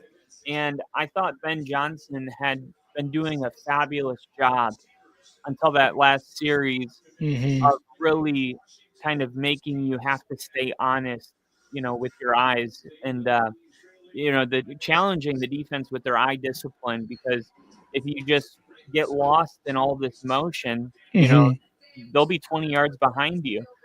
Yeah. And, they didn't really do that on that final drive, that 2-minute offense, if that's what you want to call it. They just they took a deep shot, and they ultimately just checked it down to their tight end, trying to get to the corner, and then the sack. And that was just a hit you don't want to see Caleb take. What time period you're in, he's got to get out of bounds or throw the ball there.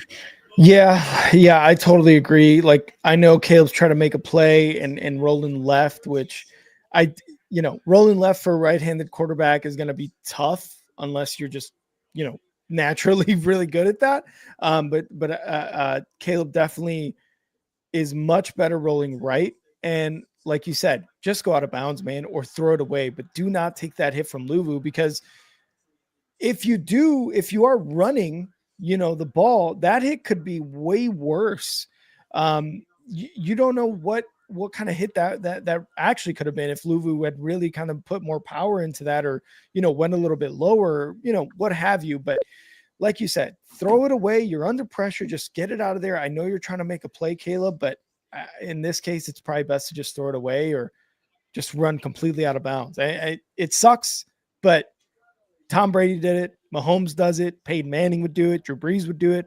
A lot of these really, really great quarterbacks realize, hey, I'm not going to be able to do anything here. Let me just get out of here and we'll punt the ball. We have a really good punter. Let's count on this defense that has been doing a really good job so far, and let me get out of bounds unscathed. Yeah, at the end of the day, like you have a 6-point lead. Like, this is not a sky is falling if we don't get a first down here. Yeah, and it's not the fourth quarter. Like, fourth quarter, definitely different. I think the play calling is different too. I think they kind of go with what you're saying, kind of go over the middle, and play the middle of the field there. But it's much, much different for sure. I'm gonna grab another drink. I'll be right back. Only 11 pass attempts for Jayden Daniels in this first half. Rough. 74 yards to Caleb Williams, 85 yards. Only 85 yards passing for Caleb, 74 yards passing for Jayden. Two quarterbacks going against each other that both have 10 completions, less than 100 yards. Caleb's got a rushing touchdown. It hasn't been a boring game. Not a ton of fireworks either. I would wonder what the average yards per play is here. Meanwhile, you got the Falcons running the ball into the red zone. They're on the 19-yard line. 3rd and 12 here. Looks like they're going to get at least a field goal.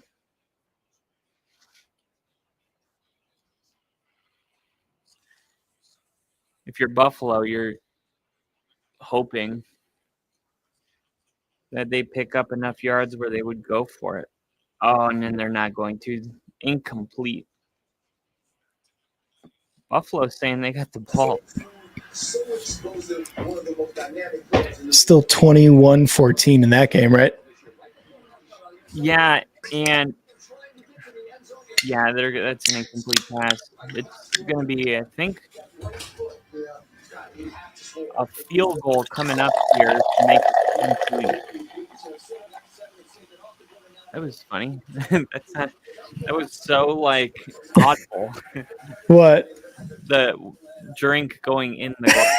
It sounded like you're peeing, right? Yeah. Cheers. Cheers. They don't have Young Ho Koo, so 37-yard field goal. Snap, hold, kick is. It's blocked. Oh, It's blocked. Buffalo's got it. wow. Josh Allen and the Bills are going to take over down 7. Wow. And that was huge. A 2-possession game? No. Stays at 7, and a chip shot field goal gets blocked. Wow is right. What's even crazier is the way that stadium erupted. It was like, this game's in Atlanta, and they blocked it, and the stadium went crazy. I thought they made it because of the stadium's fans reaction. Yeah. And then I saw it blocked, and I'm like, oh, that's insane. There's a lot of there. They recovered it at their own 39, it seems like. Is that where their drive is going to start? Yeah. Hell yeah. And James Cook with 83 rushing yards. Josh Allen only 150 passing yards. That's crazy. But 2 touchdowns. It's like that's wild. Bijan and Algier, 2 touchdowns. Bijan, 16 attempts, 157 yards, and 34 receiving yards on top of that. That's crazy. He is having a game. He is having a motherfucking game. No, he isn't. Dude, he is. I swear. Come on. You always do this. You always do this. I'm like, what'd I do? I'm sorry, I guess. I don't know. Every time. Every time. They're going to show the fight. Oh, yeah. Wow. Yeah, Juju just tried to dap him up too, and Branch just slapped him. Open hand punch. Pop. I love this. Chris Berman's still doing his fastest minute. I got the fastest minute. Whoop. And it was so funny when that fight happened. I was doing my post-game analysis, and then I was like, "Oh, there's a scuffle. There's a fight going on. Fight? Potential fight? Yeah, potential fight. Let's Tracking. go." Tracking. Here we go. 4-1 Here hour. we go. Baker Mayfield. I knew this was his MVP moment. Yeah. I saw this and I said, MVP. Wow. Right now, sign it. Stamp it, seal it, close it. Might as well mail him the trophy now. Honestly, and the Seahawks took advantage of the Niners losing, able to take down the Jaguars. Yeah, I feel like the Jaguars are another team that has a lot of room for improvement, and the public is really high on them because of that Chiefs win. But I'm like, I don't think the Chiefs win is that great either. Yeah, if they would have beaten a really good Seahawks defense, then you're looking at the Jags at a 5-1, and you're like, ooh. Yeah, no, it would have changed everything. But yeah, like the Colts are actually the best team in the AFC right now. Mm-hmm. And there's a lot of people out there that are waiting for the shoe to drop on the Bills. I mean, I'm Mm-hmm. sorry, on the Colts. Yep. And I'm like, you guys are gonna be disappointed that it's not gonna happen because certain things you can't fake. And one of those things is being top 5 in passing and rushing and number 2 in total yards. Yeah. Dominating time of possession. They have the offensive player of the year. Daniel Jones is consistently doing incredible every single week. They got a good defense. Like the Colts are going to score 30 points every week. So Yeah. the question is, can you? And for the most part, everybody's not been able to. The Broncos leverage penalty was, whatever, but Mm-hmm. they probably should have beat them in that game. But Kyle's not mad about that game. I'm not mad at it. I think it sucks because at this point in the season, it would have been like, oh, Denver's got some really good wins. They beat the Colts. Yeah. And instead, it's like, we lost the Colts. So Yeah. it's Yeah. just not. It's like, man, if you just didn't do that leverage penalty, we had a cool story. Mm-hmm. Ruined it. We would 'Cause only they- have one loss, which would be the Chargers. With even in that game, we had a 10-point lead with 4 minutes left. Yeah. Lose. Like we could be an undefeated team. Because was that kick missed on the leverage call or was it blocked? I Yeah, forget. no, it was missed. It was missed. That's what it was. It wasn't even close. Like it wasn't even close. And then all of a sudden, a flag comes out, and they're like leverage, and then they reline up, and I'm like, now it's a chip shot. It was a 60-something yarder. Now they're kicking a 45-yarder. Mm-hmm. It was so depressing, to be there live for that. I was like, oh my god! And then you're like, oh, I don't know about that. And then a day later, fans everywhere making a collage of that happening on every single field goal. You're like, even unique to that play. Yeah. I do love fans who really are committed and being like, well, this is also leverage. This is also leverage. Because it just goes to show that there's some calls that are just not good. Yeah, and that's my big thing with reffing is like I just want consistency. Like there was a play yesterday where there should have been helmet to helmet, and it wasn't called. And I was like, why? Because it was the running back. It's like if you're gonna call it, it shouldn't matter what player it's happening to. You know what I mean? Right. Like I feel like some penalties are position dependent. Yeah.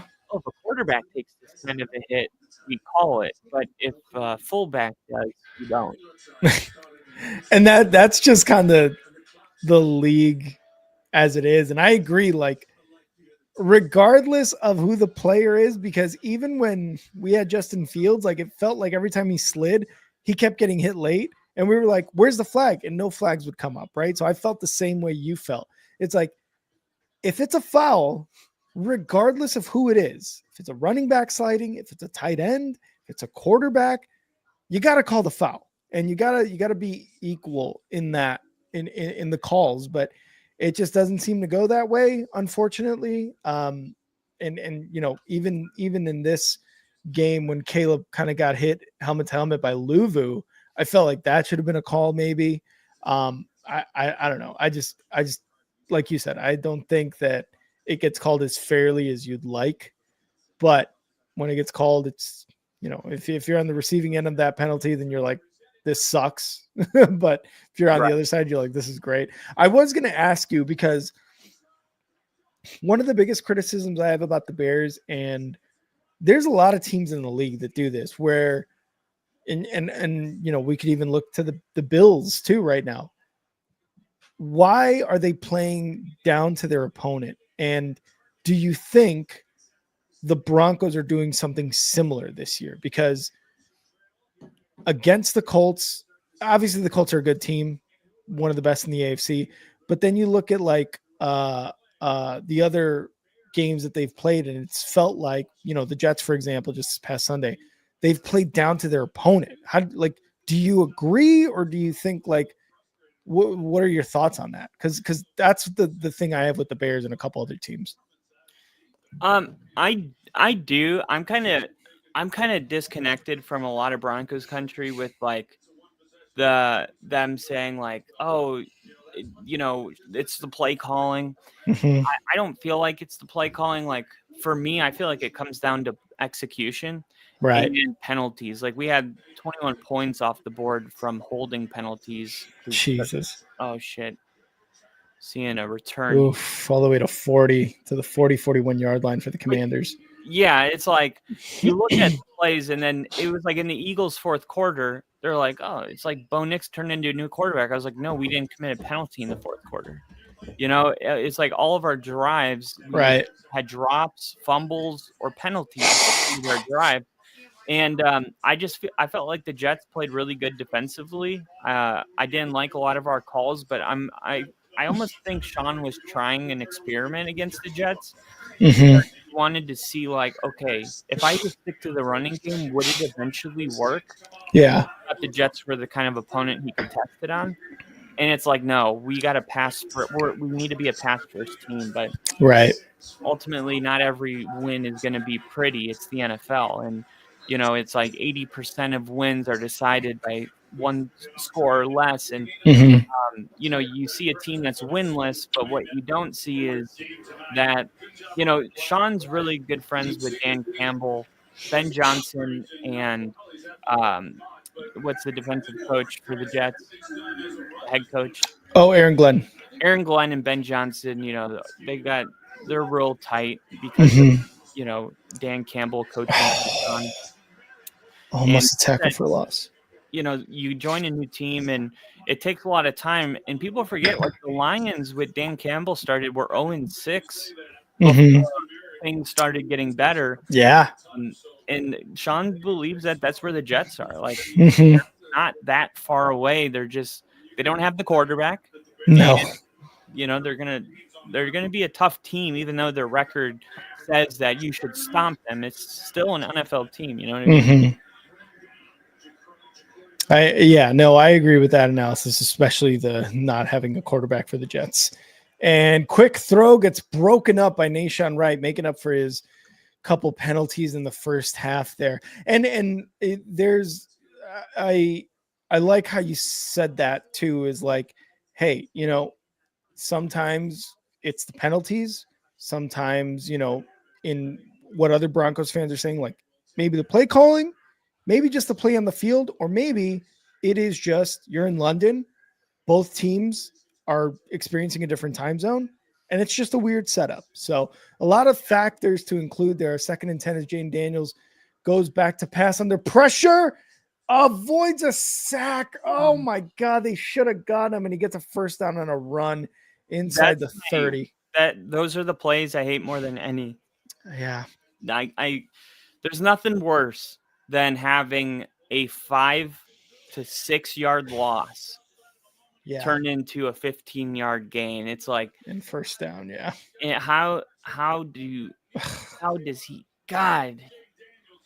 I mean, it's just I guess he just kind of dove at him. He wasn't as close as I guess it felt, but yeah, I've seen some other where they really have him and he breaks loose. They didn't really have him, I guess. Yeah. 1st and 10 at the 29. Krosky Merritt up the middle. He's going to get about 3 yards on that play. Swarming by the defense. Yeah, and like, what are you supposed to do if you're Montez Sweat in that situation? Or I believe that was Billings there up the middle.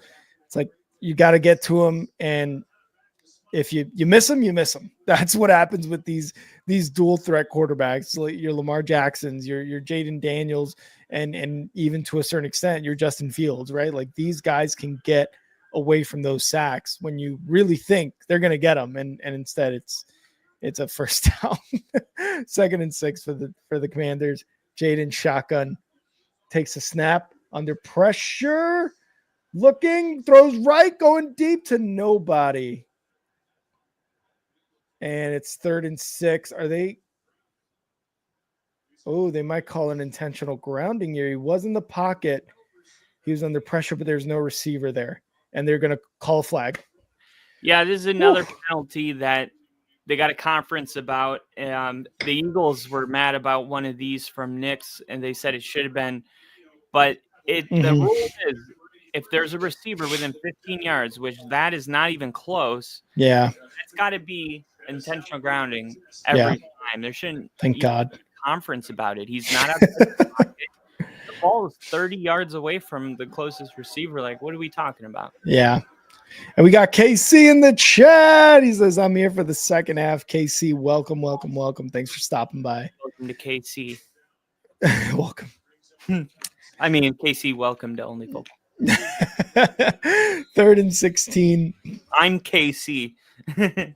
I'm KC. No, I'm KC. No, I am KC. I'm KC. I'm Casey. Damn it! Who put a question mark? 3rd and 16. Jayden Daniels, shotgun, takes a snap, looking to pass, dumps it off, and incomplete. McNichols unable to bring it in. I don't know if he was already thinking of where he was going to go with that or what, but he just drops it. That is like infuriating, just frustrating if you like football. Yeah, just a drop in the hands. I mean, anybody named McNichols, we're not off to a good start. You come off and you drop this ball. It's just such a Dr. Seuss thing. I don't know. 53-yard attempt here for Gay. Let's see if he can get this one. Snap, hold, kick. That one's going to get through. That one's going to get through. The receiving game is fickle. Just ask McNichol. He dropped the ball. I don't mean to belittle, but it was one they had to have. Not even a little. Kyle, I'm going to need you to get out of here now. KC, I'm trying to remain calm. I'm still on edge. I'm still anxious. I'm still nervous, but I will try for you, KC. I think he's saying because of my rhyming. No, I'm already. He's doing it again. Don't. I was going to say, I'm already furious at you. You need to leave now. Ever since you started nursery rhyming, we haven't gotten one follower. We haven't gotten one sub. By the way, big news for the chat. Oh, what do we got? 8 days. Today we officially hit 1 million views. Let's go. 1 million views, baby. Baby. This channel is growing. This channel is growing hard. That's you guys. Appreciate all the love you guys give us on the views, on the comments, especially the comments. We really appreciate that. Just all the interactions you guys give us. It is the best. You guys are the best, and don't let anyone else tell you differently. Are they? They better not be. I'll punch somebody in the face. I'm different. They better not be. I'll fight for you. I won't kill anybody, but I'll fight. Guys. Dude, if I see one more shirtless selfie on my Facebook, I get it. You're in the gym. I'm happy for you. Stop. It's actually Kyle. It's actually just Kyle. A bunch of pictures of Kyle shirtless.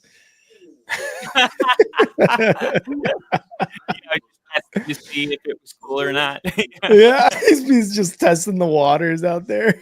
Right? That's super lame, right? That's kind of dumb, right? Like, that, right? You're like, I don't do that, but other people like they should stop doing that because it's really, really lame. Yeah, right? Oh, Kyle. Whatever. Whatever. You guys don't know anything. I feel like I'm Here gonna it is, get. by the way, guys. 1 million. Let's wait. Let me take that off. 1 million views, baby. Look at that. Watch time, 3,600 hours. That is amazing. You guys are awesome. And Hat said, I feel like I'm going to get secondhand anxiety from all this anxious talk. It's a real thing. I'll try to stop. Pat. I'll try. Here's the kickoff. You should have anxiety because your freaking hat's on fire, not because we're Yeah, exactly. I like that. Observational humor. I like that. And there's a flag here. Oh, it's going to be holding on the Bears, probably. What is up with all these penalties, man? This is really bad. Yeah, the penalties, they're the, like I said, the margin, when you go back and you look at, okay, we only had 3 drives in the second half. Okay, what happened here? Okay, 2 of them ended because of a penalty. Mm-hmm. Okay, this one ended because of a fumble. Oh, and then the game was over. It's like it happens before you know it. It seems like it's not a huge thing. Mm-hmm. But when you get done with the game and you go back and you add it all up, it equals a win or a loss. Mm-hmm. You know, isolated, it just seems like a hold here. It's much bigger than that. And that they got to clean it up. My team's got to clean it up too. Caleb throwing right, and he just slings it past Cole Kmet. I don't know how far that was away from Cole, but can you at least try to catch that? I feel like Cole's got to catch that. Yeah, like dive. Do something, man. Lily's got breaking news that brother Kyle will enjoy to hear. Lily, what you got? What you got first? What you got first, Kissman? 2nd and 10. Caleb, shotgun. Snap. Under pressure, throw the Manungai, and that is going to go for a yard, maybe 2. It was looking like a running back screen, but Luvu was able to break it up there. Oh, we got a late flag coming in. Oh, is he going to be on Commanders? Yes, illegal contact defense, baby. Let's go. So Sainris still is illegal contact on the wide receiver there. Let's see. Yeah, sure. I'll take it. I'll take it. Still waiting for it. Yeah, still waiting for it. 1st and 10.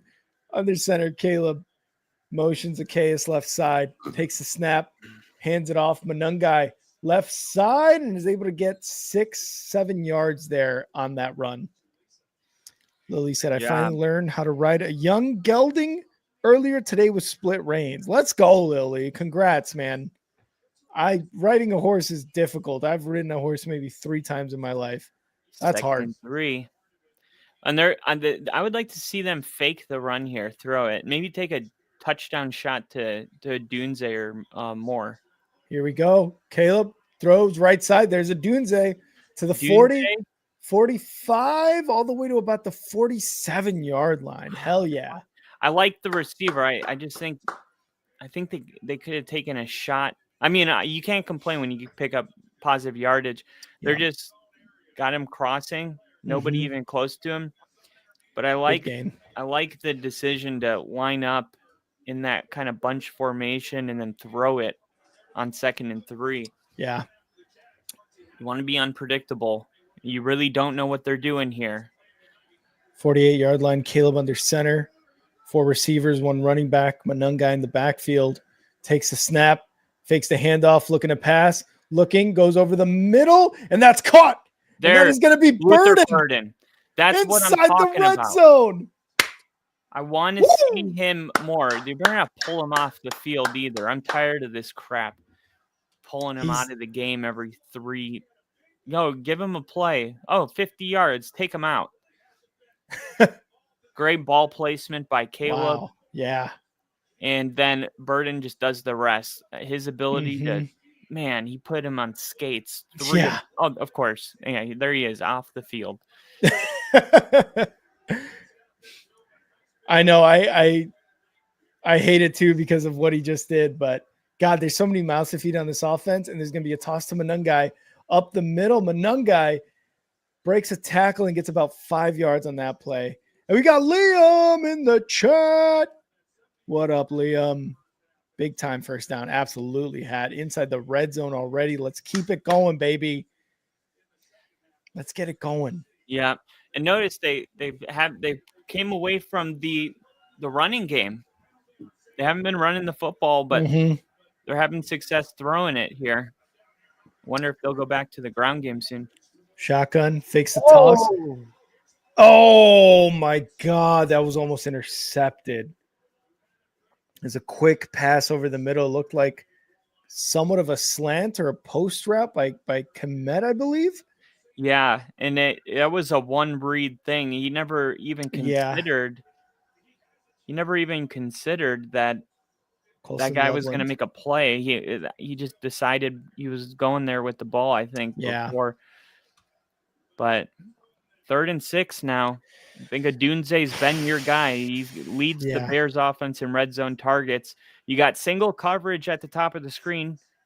Here we go. Bringing pressure. Throwing in the end zone. Oh, they're going to call Touchdown. And there's a flag. I hope it's on pass interference defense. I think they might call push off. Illegal formation. No. No. And Adunze is pissed. Theo Benedict. Come on, man. This is what I'm talking about with the penalty. Oh, my God. If you get a penalty, you take a touchdown off the board. Next thing you know, you're taking another negative. Like, usually a penalty is not followed up by a touchdown. You know what I mean? Yeah. It's followed up by an interception, a fumble, a sack, something terrible. And that right there would have put you ahead 20-10. You just can't have an illegal formation, something as stupid as that. Caleb back to pass, looking. He's Good rolling left, and he's going to get sacked. Such a swing of events, and it's so unnecessary. I feel like I'm watching a Broncos game right now. This is exactly how it feels. And this is what like, really we're so much better than this. Yeah, and what really ticks me off is like Theo Benedict illegal formation. Like, come on, man! Like, get lined up. That's a touchdown to Rome all day. It was a beautiful pass, beautiful catch, and then the offensive line again with these penalties that are unnecessary. What was it? Just there was 4 guys lined up on the line, or did I don't good. even? The illegal formation, I believe, happens when, in this case with Theo Benedict, the left tackle, he isn't lined up wherever the left tackle is supposed to be lined up in reference to the center and the guard. That's what I get from these illegal formations when it involves linemen. Oh God, man, that is infuriating. And they get points on the board, but it should be 20-10 instead of 16-10. Yeah. Oh my God. It's frustrating. They've scored 3 points so far after scoring 16 or 13 in the first half. And it's just, this is what I was talking about earlier, where it's like, you have to take advantage of these drives where you get these touchdowns or something. Like, the turnovers got to end in points. Your drives have to end in points. And if you're not actively or aggressively trying to get these touchdowns, you're going to lose the game. And you know, it's a penalty, and then he gets sacked. Oh God, it's just such a killer, man. It is such a killer. Falcons are at a 3rd and 1 on Buffalo's 14.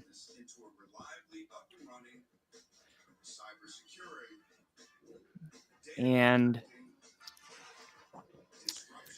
Bills they have kick been a field goal. It'll be a 10-point lead with 2 minutes left. Crafty said Bills have been ass outside of 2 drives. 1 more quarter left. Yeah. It's just, I've just seen this game time and time again from the Bears, and not taking advantage of these drives or letting penalties kill drives and then letting your quarterback get sacked. It's just, oh God, it's just so disheartening. It is so like, I don't know, mind numbing almost. And like you said, Kyle, you know exactly what I'm experiencing. So Yeah, and the Falcons picked up the first down, so now it's first down on 14-yard line. 2 minutes left in the game. Buffalo down 7. Atlanta first down.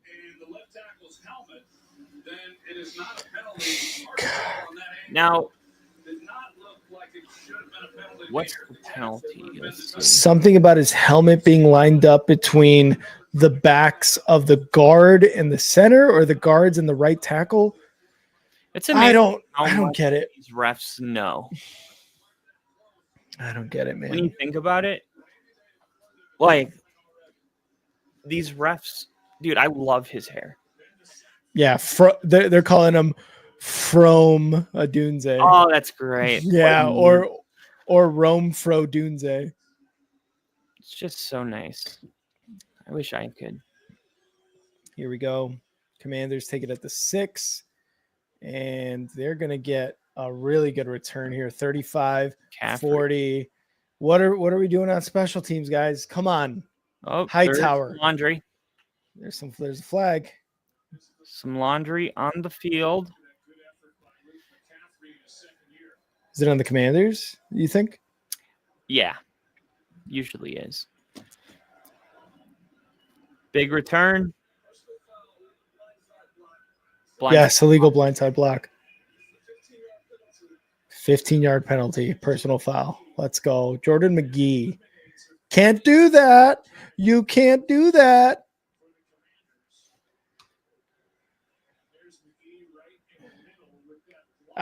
Jesus Christ. I get that it's an illegal blindside block, but my God, are we playing football or are we playing flag football?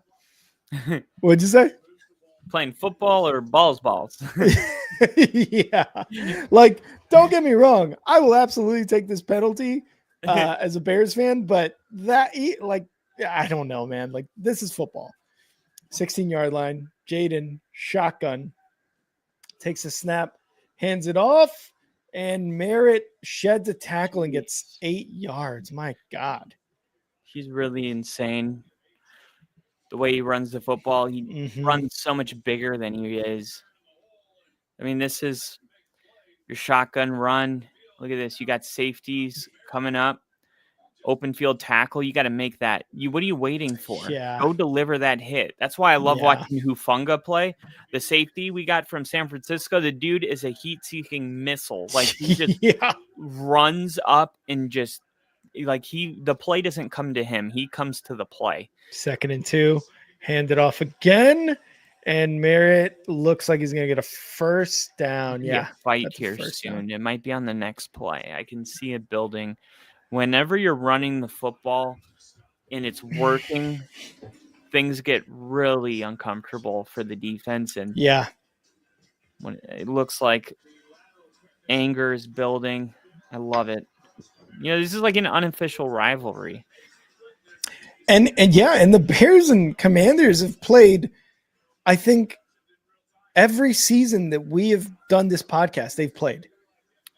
And Jayden Daniels back to pass. Looking, he's going to run it himself. Oh my, what are we doing? What are we doing, guys? That was the Come on. I've seen Jayden Daniels look all year. Oh my God. But you got to make that tackle. Like, he's like, Jayden's purposely not even going 100% so that he has a gear to turn it up. Look, watch him come up in here, and he's like, look, I'm just kind of slow. I'm not that fast. No, okay, I'm really fast. And then he turns it on so that he can, he can get the defense to misjudge the angle. Yeah. And we just haven't seen a lot of that. I mean, look, only 11 completions. He had 10 at the end of the first half, so only 1 so far in the second half. Gonna hand it off, and it's gonna go for a loss of about 2 yards there. TJ Edwards on the tackle.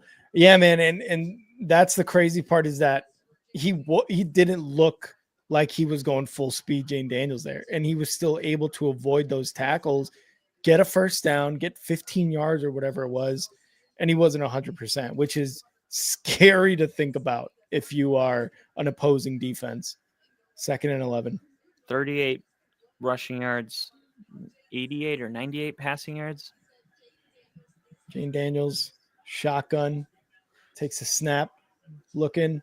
Gonna do a quick pass to Debo, and Debo's gonna get about 7 or 8 yards there.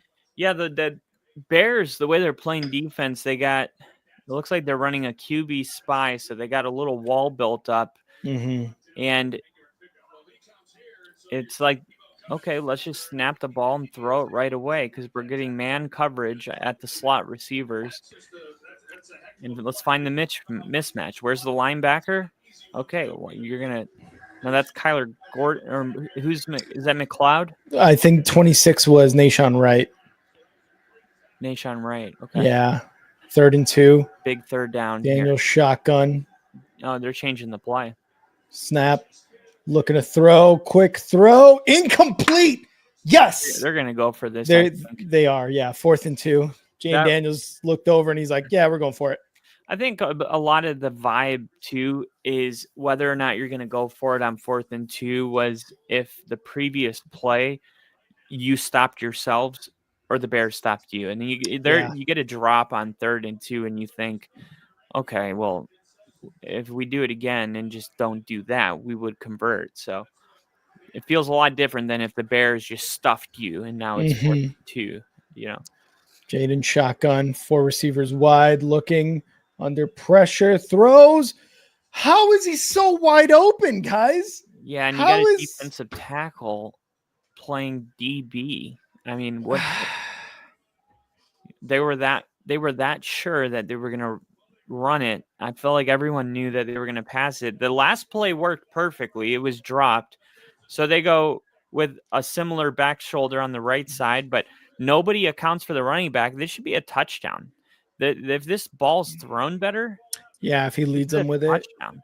Yeah. But Jayden doesn't take a chance and just secures the first down. But there was nobody accounted for that running back. Nope. Toss to the right side, and it's going to go for maybe a yard, if not the line of scrimmage. 2nd down coming up. Oh, God, that was... Why do we have a defensive tackle on McNichols or Krosky Merritt, whoever caught that? It's just that was very disappointing. 2nd and 9. I don't know why I said but and it looks like the Bills are going to lose this game. Less than a minute, 24-14 Falcons lead. Yeah, it just looked like they brought in. Yeah, they're bringing in what they got, 2 wide receivers. So they're running a. Here we go. Daniels going deep right side. Wide open. Touchdown. That was exactly. It felt like that. It felt like the Bears were continuing to just be totally confused from that 4th down play. They got a good run stop on that 1st down, but then we got 2 out of 3 plays where obviously the Bears defensively are just not accounting for the Commanders. Who was supposed to be on McCaffrey, man? Why are we playing this soft coverage? Let's see. So you get everybody. There it is. Oh my God. They were so sure that was a wide receiver screen that they got baited into it. This is exactly what I was talking about. The Bears do not take advantage of the opportunities throughout the entire 3rd quarter, late 2nd quarter, and this is what happens. Now they've got the lead. Oh my God. And of course, plenty another of football left, but this is another flag. This should be 21 points for the Bears. 16 or 20.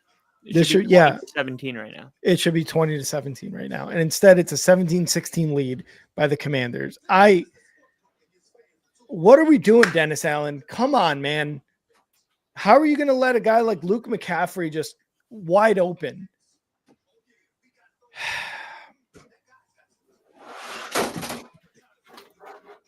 Allen picked, and that is game. The Bills are going to lose to the Falcons 24-14. I'm going to take a quick P for the C. Oh, a P for the commercial. Thought he was saying something else. All right. Falcons win, which boosts everything. Let's see. Let's look at the playoff picture.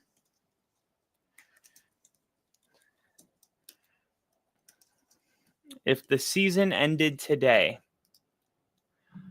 let's see. The Colts would be the 1 seed. The Steelers, the 2 seed. They win the tiebreaker over Buffalo based on percentage in conference games. Well, now they have the tiebreaker because this hasn't updated yet. But wait, is the game over? Oh, it's not. Okay, now it's officially over. Okay, let's go back now and see. Okay, they haven't updated. They got Buffalo as the 3 seed, but Buffalo is actually going to go out of the playoff picture now. Think about that. Because right now New England's the 7 seed, but New England is 4-2, and they have the head-to-head tiebreaker over Buffalo. So Buffalo's going to go from the number 3 seed to the 7 seed and be out of the playoff picture. Actually, no, 7 teams go to the playoffs. So Buffalo will be the final wild card team, going from the 2 seed to the 7 seed, with New England now in first in their division. Duvernay, come on, man. We need better returns from you, dude. The ball out. May have came out. Oh, no. Everything that's happening to the Bears or happening to the Commanders is happening to the Bears now. Was he down? That's the question. Yeah. I think he was down.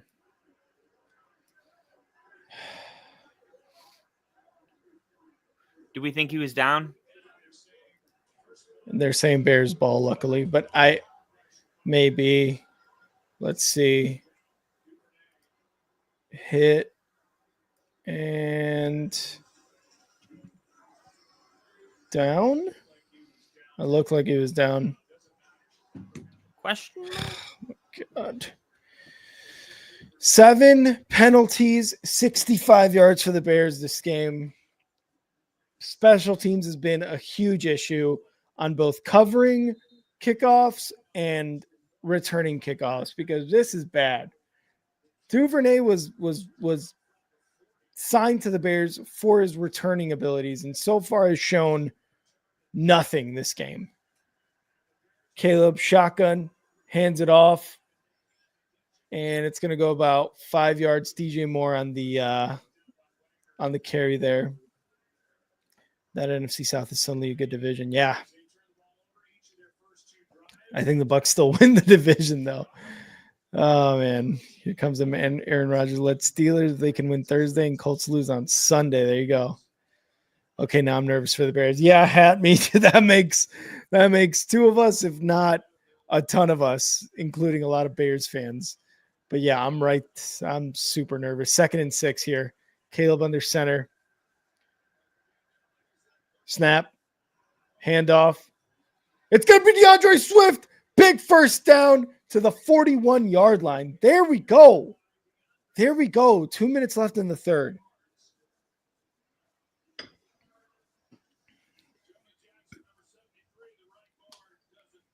Great job by Jonah Jackson there. Again, Luvu in the second level there. And Jonah Jackson was not in the good graces of Bears fans those first couple games, but he has been better. Motions Odunze left side, takes a snap, fakes the handoff. He's going to get it to Manungai, who goes left side, first down, big first down into Commanders territory around the 34-yard line, baby. Let's go. 1st and 10 Bears, 1:23 and counting left in the third. Come on. Let's go, baby. Let's go.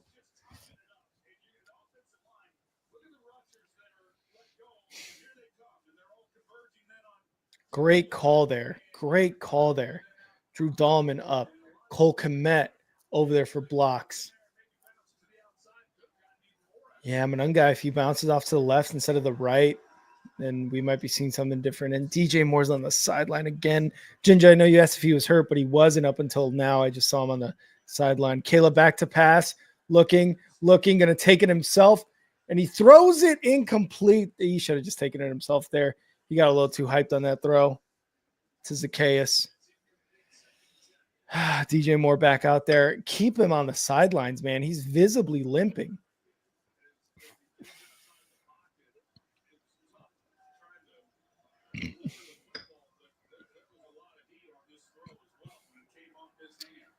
Zacchaeus had to jump up. It was way too high. 2nd and 10. Caleb, empty backfield. Shotgun. Telling him to move over here. DJ Moore in the backfield now. Snap. Quick throw. Luther Burden, right side of the line, has some blockers, and he's going to get about 9 yards on that play. Could have gone for a first down if he would just kept running forward. 3rd and 1.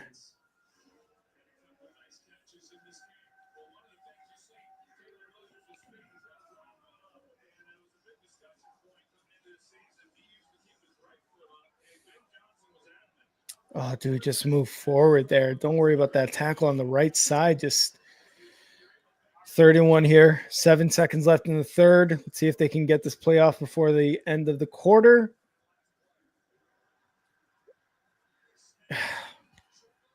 Bobbles a snap, and it goes for negative yardage. What's going on? Bears 3rd and 1, shotgun. Caleb bobbles the snap.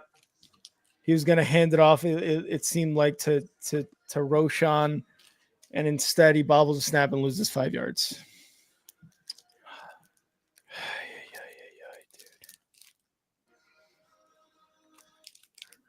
God, this is so bad right now after all the great offense you had going into this drive. Oh, my God.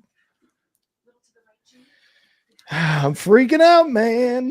That was like what I was saying about, coming out, having a good script. Yeah. But what's it going to look like when those 15 plays are done, and now you got to make it up as you go. Mm-hmm. Because you can script, like really good game plan, and then all of a sudden it's like, okay, the script's over, and now it's about how well can you feel the game.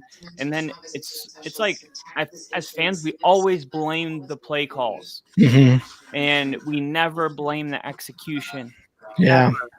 It's always the plays are dumb when they don't work. And, whoa, fuck! That's Jesus Christ! What was that? That was just my sign. Okay, and the thing is, it's like the Bears with the play calls that they've had from Ben, they've been able to move down the field. It's just like it's when it gets to red zone or even in this case, like inside the 30-35 yard line, is like when the execution is just bad. The penalties, in this case, the bobbled snap. It may have been a bad snap. I don't know. I just know that Caleb bobbled it. Regardless of the snap, like, don't bobble that, man. Like, it's just so many mistakes being committed deep in Commander's territory that leads to just 3 points or no points. And they've got to clean this up, man. Let's see if it was the snap or if it was Caleb. Yeah, it was a little hot, is what he's saying, and a little bit off to his left, but you gotta bring that down, Caleb. Oh, Ben Johnson's just mad. Oh, is that how that drive ended? Well, that was a 3rd and 1, so they're probably going to go for a field goal here, 4th and 6. Jake Moody's been good, 3 for 3 so far. Let's see if he can get this 4th one. 48-yard attempt. Cheers, everybody. Let's go Bears. He's been good. 48 yards. Snap, hold, kick is blocked. Are you kidding me?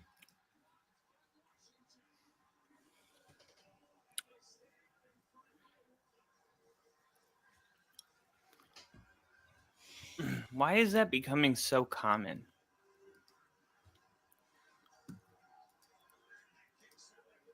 Oh my God.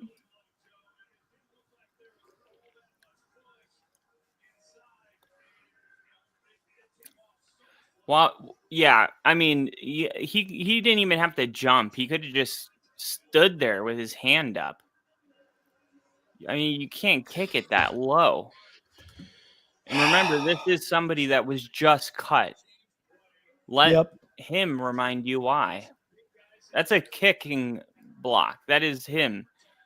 You got to get underneath that. I mean, I'm not kidding when I say they could have stood there like this. Yeah. And blocked that. That Maybe was with their Darren Payne. helmet. Darren Payne, one of the better defensive tackles in the NFL. Oh, yeah. Krosky Merritt gets about 3 yards on that play. The Bears are beating themselves, man. 16 points in 3 quarters after you come out. After this offense looks good. And that's the most disappointing thing is like they're going down the field. They're getting big chunk plays with the run and the passing game. And these penalties and these false starts and these bobbles of the snap are killing them. And they're killing themselves right now. And it's so infuriating. That's exactly it. And that's what the race to get better is which teams can clean those things up and which teams don't. And a first down into Bears territory by Ertz. 46-yard line. So much better, though, to be a team that's beating yourself than a team that is just getting beat. Because it's know you can clean this stuff up, but at some point it's got to happen. And a quick pass by Jayden Daniels to Debo. Rip this out. And I thought he was going to get in there. Yeah, I thought so too, but I think it's going to be about a 5-yard gain with forward progress.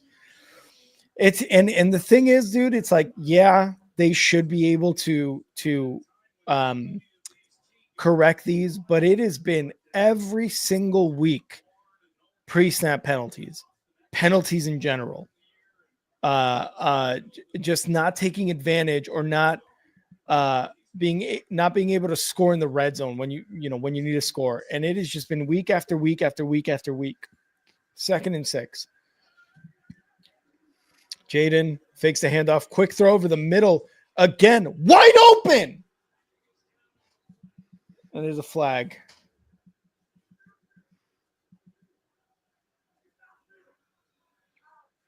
I don't even know who's going to be on. It's 3 flags. Jesus.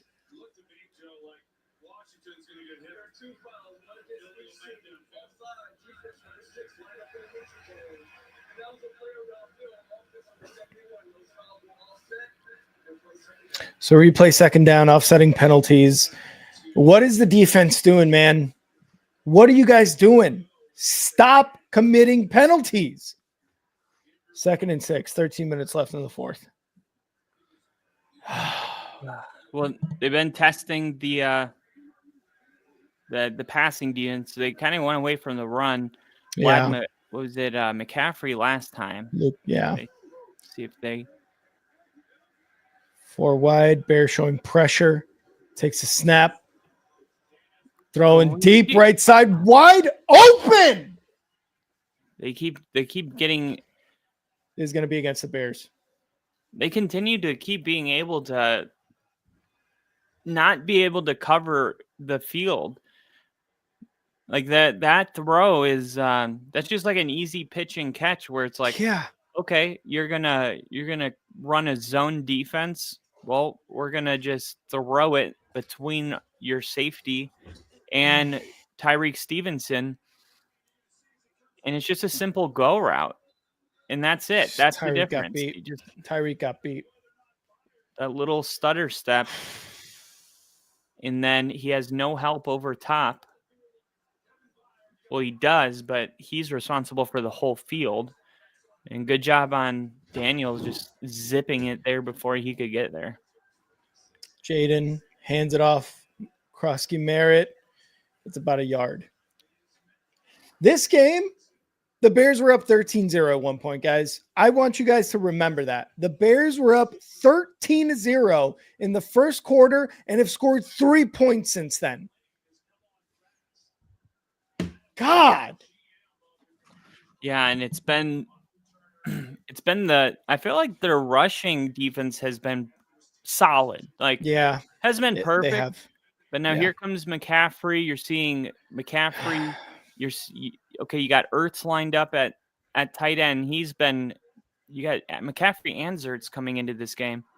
Back to pass, Jayden over the middle, caught, touchdown. There's Ertz, just a slant, and yeah, it's just been the passing game.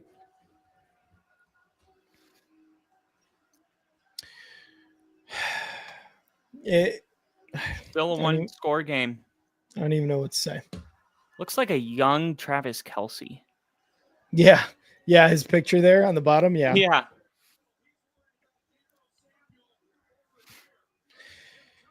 just a slant route and just zips it in there.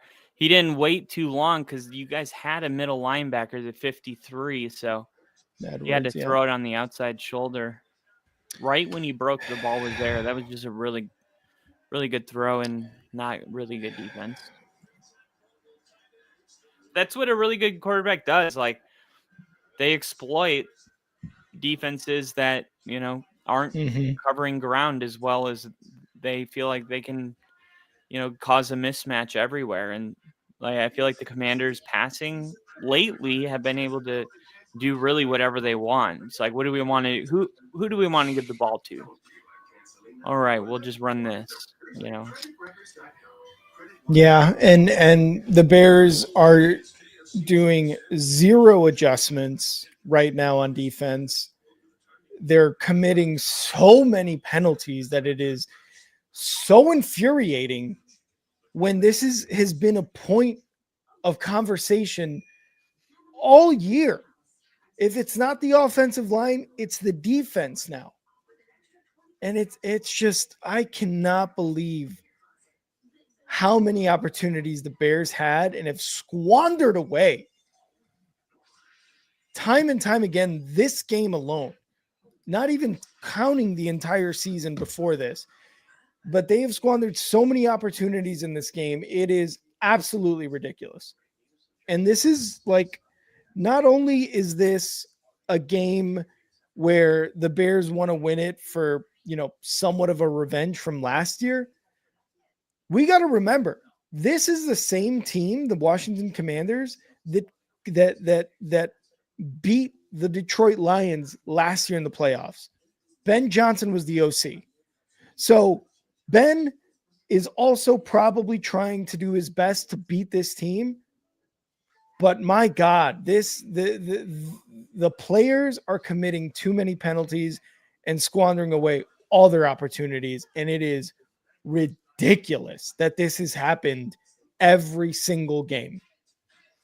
Like, the only game that's been an exception is the Cowboys. What was that? Just a blowout? That was just a blowout game where they scored 40 points or whatever. And every other game has been penalties have just killed them. So the Bears won that Cowboys game? Yeah. Yeah, they killed the Cowboys. Another doubleheader next Monday. Thankfully, that's a 3-hour buffer there, so we can actually watch both. Yeah, they keep doing that. And it's I know. Why do you want people to choose?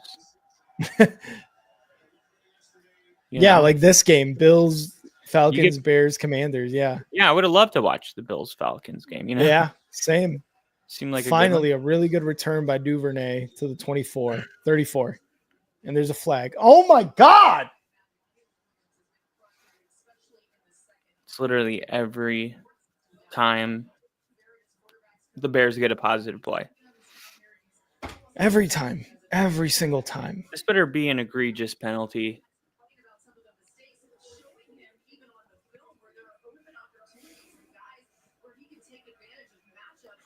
What's the call? So Wow, it's on the Commanders. That's surprising.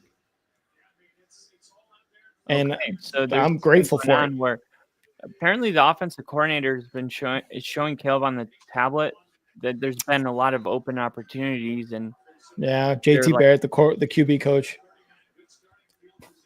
having a heated. Let's see. Well, maybe that's a good thing. We'll see what happens. Yeah, I hope so. Gonna run it here with Swift up the left side of the line, pushing Good. 5 yards. Let's go. Good. That's how you. Yeah, I hate when fans, because like you got a lead and now you don't, and if you feel like, oh my god, we got to get it all back in one play, and it's like, no, you don't. It's a one-score Yeah. game. Stick with the plan. Go out there, run the football. You Mhm. don't need to get it all back. You get a touchdown, you're there. So just do your normal shit. 2nd and 4. Under center, fakes the handoff, rolling right. Going deep, middle of the field. Caleb, there's Rome, incomplete. Oh, 3rd and 4. never had a chance. Yeah, he did.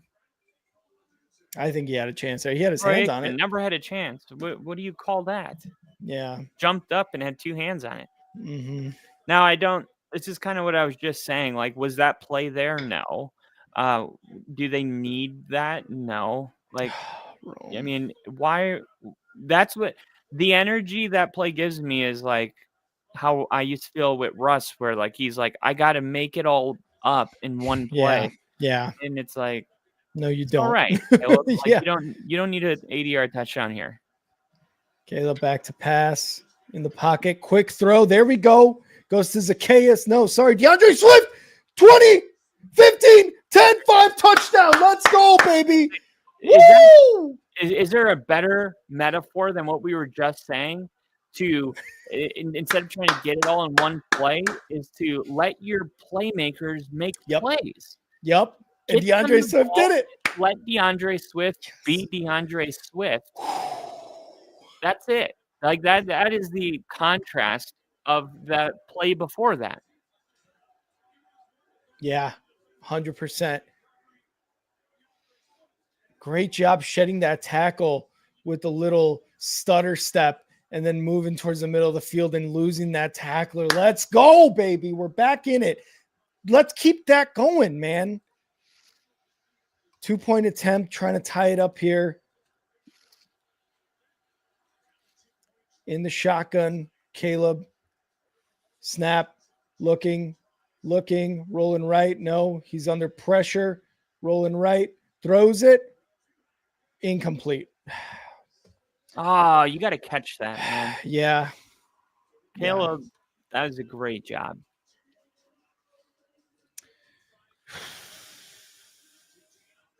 I think get he the did call. a great job with just making a play, giving his team a chance to, he's got to catch that. Yeah, I think that was Zacchaeus too. And That's what man, Baker the line does that works so well for him is like he has like those kinds of those runs where he makes 10 guys miss and trucks a person, that like that one highlight. And I feel like as an offense, like you watch that and you go, am I putting in that kind of effort? It like forces you to self-evaluate. And that was one of those plays by Caleb where it's like, all right, Caleb's doing all that. Catch this. I mean, I get it was a contested grab. But you're right. It's like putting that same effort, man. Like, again, I understand that, like you said, it was a contested catch, but you got to do it better, man. You got to do better there. Fears Zacchaeus or whoever it was that he was intended to catch that. But touchdown was huge, though. The touchdown was huge. It got us within, 2. Got to hold him to a field goal. Yeah, 100%. Hold him to a field goal, and then you got to score a touchdown. No field goal would be great. Then a field goal. Oh, yeah. Oh yeah, 100%. Like that's a much better outcome, honestly. Bears But 25, Commanders 24 final. mm, How does mm. that sound? Sounds like a win, baby. I know, right? It sounds like I lost the bet if I'm hitting the over on that. A win is 50 a and a half. win. A win is a win. A No win one is a win. remembers in 8 weeks. Exactly. Oh God. Sorry if I was loud for those last couple minutes, but this is the same Bears game I've been watching for so long.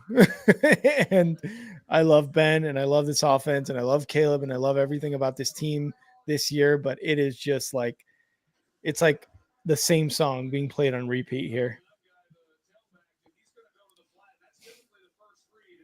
Yeah, oh man, he had Manungai there. I mean, it's in slow-mo, which you can say so, but well, this has been, one of the things, but it's a good thing and a bad thing, but like Caleb at times just doesn't go through, at least the way it looks, yeah. is like sometimes he doesn't see the whole field Mm-hmm. and he goes to his first read and then he kind of bails out of the pocket. Mm-hmm. And I get the bailing out of the pocket because there was pressure coming, but had he looked the other way, like, there would have been an easy pitch and catch. Yeah, to Manungai on the flat, and that's what either Joe Buck or Aikman was saying there. It's like Manungai here in the flat is usually that first read, and had he thrown it once Manungai turned around, that would have been a 2-point conversion. Obviously, you got to get the pass, at the chest wherever Manungai can catch it, but that's probably a 2-point conversion right there. And here's Jake Moody on the kick. Going to be fielded at the 4-yard line, taken out to the 20, to the 40. What is up with our kick? Our starting field position's been like the 40 every single time, and so bad. You guys, if you give up a touchdown here, you just really need them to miss the extra point, so it'll be an 8-point game. Yeah. That'll be a very huge extra point if they do end up scoring, which the way the defense is playing, like I expect this to be 2 more touchdowns in this game. Yeah. Hopefully 10 and a half minutes. Yeah. Hopefully the Bears can tighten up in the pass coverage, but 18 for 23, 196 yards. Like he's just kind of played an effortless game. It's all kind of come easy. The Bears need to make him work for it. Daniels all day, and he's going to run it himself for about 3 yards. I mean, good job with Stevenson there, and I believe that was Edmonds, but 3 yards. I don't like that play by Jayden, and if any quarterback does this, it grinds my gears. If you are stepping back in the pocket and there is a wall of protection, why bail? Yeah. It's like there's no reason to be like, oh, the play's not there, I have to run. Mm-hmm. There's no pressure. There's no imminent threat. Just stand there. Mm-hmm. Be okay with that. 2nd and 7. Jayden shotgun. Takes a snap. Under pressure. Come on, get him. And gets pushed out after about 3 yards. You guys got to sack him, man. I know it's difficult, but wrap up. Yeah, I feel like he's so skinny that maybe it's like there's like he just kind of like there's not much to grab onto off of you. Yeah, like you're a wormy mother. Yeah, I get it. Yeah, no, that's fair. And we saw Lamar Jackson, rain starting to come down here. We'll see how that affects the passing game. But we saw Lamar Jackson put on 15 pounds and take it back off. 3rd and 5. Almost intercepted. Good play there by the defense. And I think Byard. Are you kidding me? They went low on Jayden. The way it looked was that they went at his knees. And I actually thought he was not going to come up from this with that knee injury. Let's take one more look at it.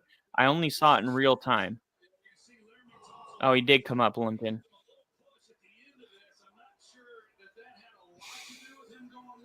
That is going too low. I mean, I get it.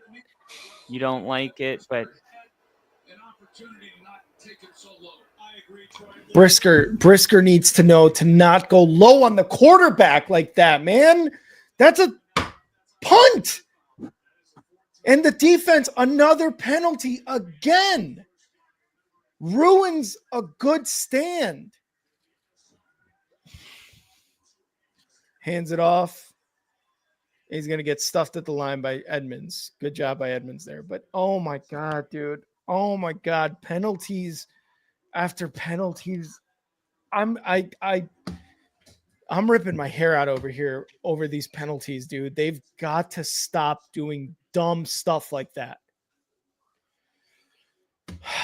yeah, actually, I'm looking at the Packers injury, and he looks like he was running a lot faster in that replay.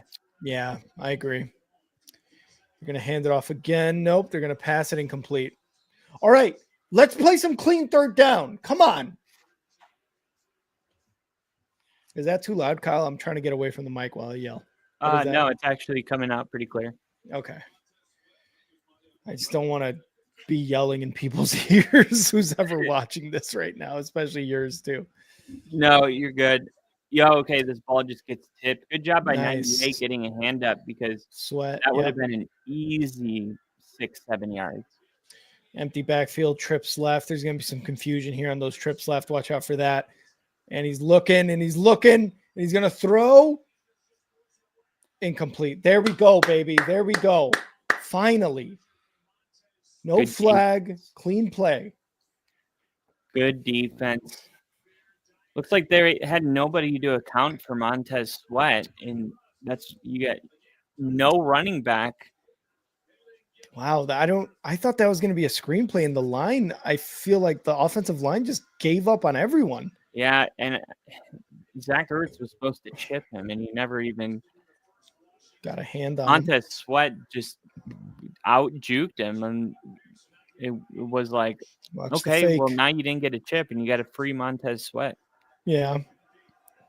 Here's the punt. It's going to be fair caught at the 9-yard line. Big punt. Yeah. Good fair catch. Good decision to fair catch that and not let it bounce. Just under 8 minutes left in this game. Bears are down 24-22 after a big stop. I'm still so mad at Brisker for going low on Jayden. It's like Laramie Tunsil did nothing to push you down low for that, and you still go low. Like, I love Brisker. I love the way he plays. He does kind of remind me. He's a hard-hitting safety. Yeah. And he's like a Hufanga. He's like a Lynch almost. Like, they hit hard. But you've got to be better than that, man. You can't hit him low. Man. Got to be smart. Yeah, 100%. Like, Von Miller was one of the best pass rushers of all time, and he was always the first one to be like mid-sack, but the ball's already out, and instead of throwing you down, he like keeps you up on your feet. Yeah. Like, he was like, and they brought it up, and they're like, it feels like you're always like being almost friendly. Like, you're never a dirty hit. You can't find one. And it's like, he's like, well, I like money, I don't like the NFL taking money out of my pocket, like with a fine. But, the reality is like part of being like, okay, you're a great player, but that next tier level of greatness is like, okay, how smart are you? Yeah. And outside of the money, I'm sure he likes to not cause penalties that are drive-changing penalties for his team. Yeah, and injuries as well. And it's like, yeah, there's a lot of players that were very talented, but just make a lot of bonehead decisions, I mean, Pac-Man Jones was oh my God, a baller when he was on the field, but always made bad choices. Yeah. On the field, like Ndamukong Suh, made a lot of those earlier in his career, and then he got older and started playing like a mature veteran. Like, he just, I don't know, it's almost like he got it out of his system or something. Yeah, I agree. And you know how you said like Von Miller will like if it's the ball's out and he just holds the guy up on a sack or whatever the play is. It's like, remember Lawrence Taylor when he sacked and hurt, I believe it was Theismann. Yeah, and he's like, no, I Yeah. injured him. Like, that's not what he wants. He wants to just sack him and the game to continue. And you could see in that play, he was visibly upset and like Yeah. calling the training staff over. And like, Lawrence Taylor is a monster on the field, but he still cares about the other person, you know? So it's a good quality to have. And the rain is coming down. Caleb under center. It's just like in general, you never want to go low at, you know. Back to pass, and it's going to go to Komet, who's going to stiff arm his way to a first down. Good job, buddy. Good job. Let's go. Yeah, that's the way it should be. Look at Komet next to that guy. There's a clear size difference, but now a flag comes out. Oh my God. And this one's going to be on the Bears. No, I'm just kidding. I don't know. It was offsides on the Commanders. Thank God. Looking at your reaction, like, yeah, this one's going to be on the Bears. I would have been like, are you kidding me? Let's see what Caleb does. Oh, he needed to get another helmet. He needs a new helmet. So his other helmet, he didn't like the way it fit. So he's going to switch his helmet out. All right. I'm just kidding. It could have been the radio. I was going to say maybe it was something with the electronics. Wait, what happened? A lot of times it's just simple as you can't wear a visor in the rain. Why is it 1st and 14? Oh, because it was a false start. I thought it was offsides, but it was offsides on the offense. That's when you got an offensive lineman lined up over the ball. The NFL's cracking down on that this year. But yeah, handoff goes for no gain. Yeah, that's why he changed his helmet. It's the rain. He's a visor guy, right? Not generally. Caleb doesn't wear a visor? No. I thought he wore a clear visor. He doesn't even have a visor on right now. Well, that's because he changed his helmet. Maybe like I was a visor guy in high school, and I always had to take it out when it rained. Yeah. I didn't have an extra helmet, but I had to unscrew it on the sideline because you can't see. Caught. Zacchaeus, come on! Oh, my God. Not again. Take your freaking gloves off. It's raining. What? That's a first down. Oh my God. Oh my God. Oh my God, Zacchaeus. That would have been a touchdown. Oh my God. That would have been a foot race.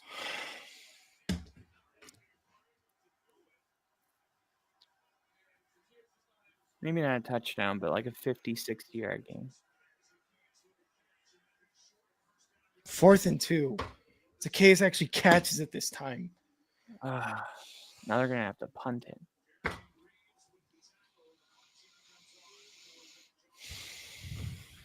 I cannot believe that.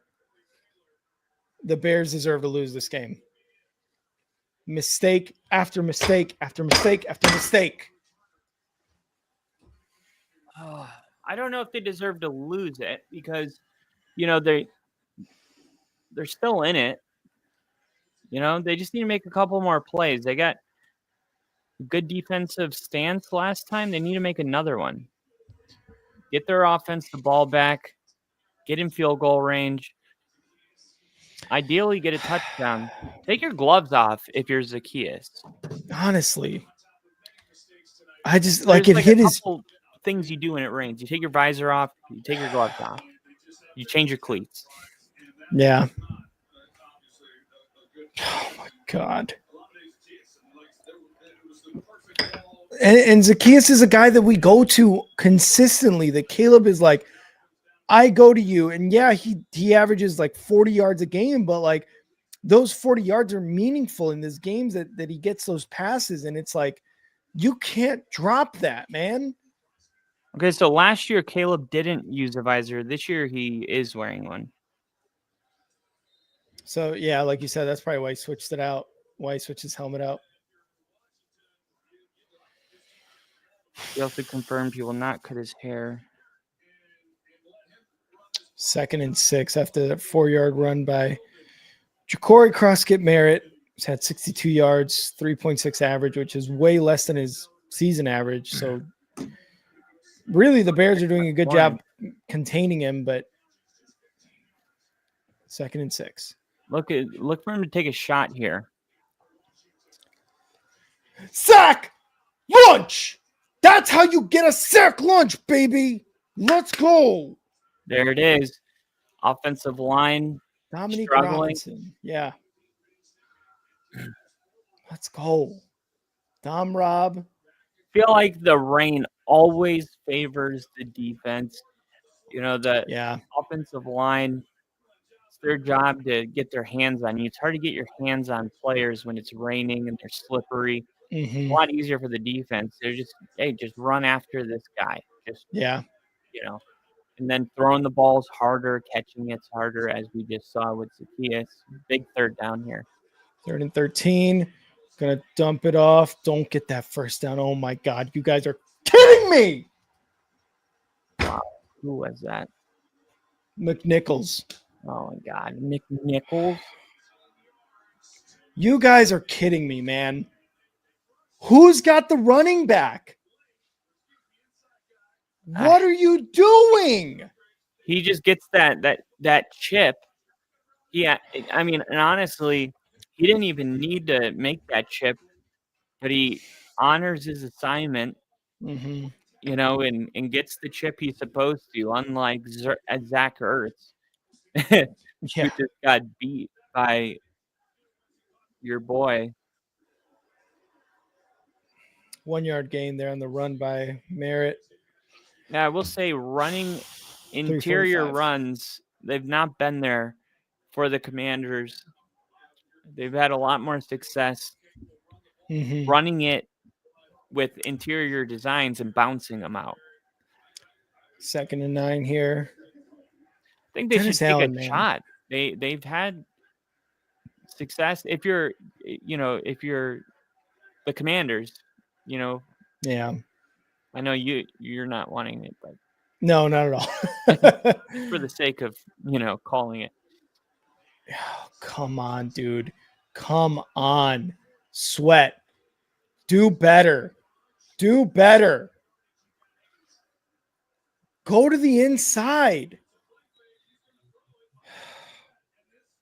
He gets 8 yards there. He's going to throw that ball.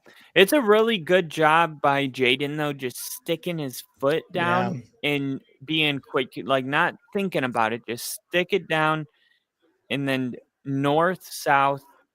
No, we're not running east, west here. And then live for another down, A and B. It's 3rd and 1 now. You got to start thinking about time if you're the Bears. Yeah, and they just took a timeout. And that is not what I would do. That is a terrible decision.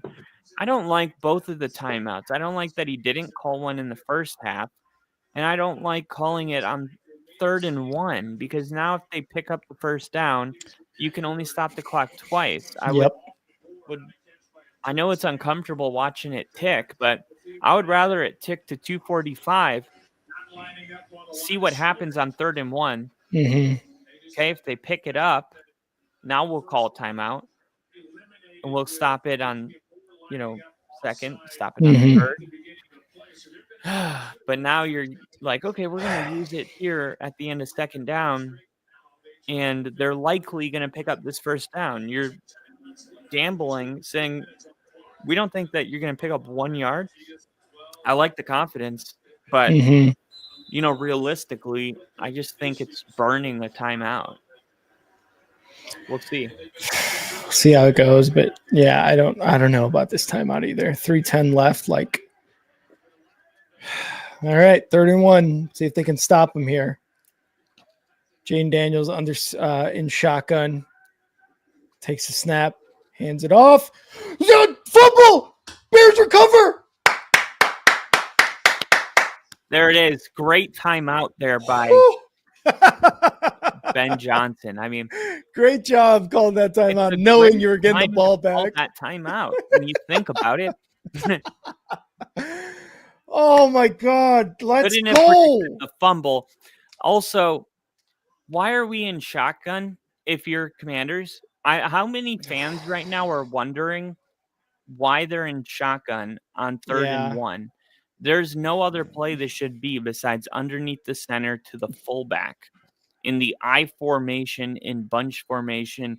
Our big guys honestly. against your big guys. If we don't get it, we force the Bears to call another timeout. But why are we snapping it from shotgun in the rain? What a That, what yeah, a because I mean, if that the stuff Bears did that, happens. you would be losing your mind right now. Yeah, I would be. They're gonna run it here. Bears get about 2 yards on that run. I believe that was Swift. Oh, you're not gonna flag that? Did he, did he fall down at the end of that? I I'm think so so. sick of the whistle blowing and the defense being like, he has to go Mhm, down. I can't let mhm. him go until he goes down. It's like, dude, what are you, a psychopath? Have some freaking discipline. The Yeah, whistle blew. That means the play's over. 2nd and 8 under center, Caleb. Because then if you get a penalty, then your coach is gonna be like, "What are you doing?" Right. Hands it off. DeAndre Swift up the middle is gonna get about 3 to 4 yards there. So 3rd and about 5 Why coming did up. they Yeah. start running the football? I mean, I'm okay with it a little bit, but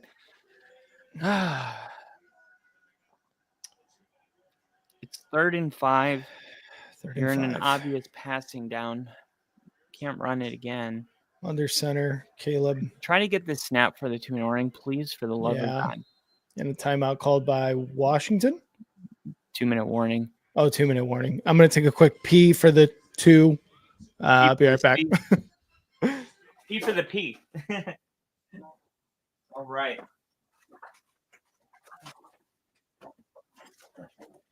Two-minute warning. What will happen? I know Rick's nervous as hell right now about this game. What do you guys think? Who do you got winning this game? Let me know who you guys got in the comments. Tell me who you got and give me your final score.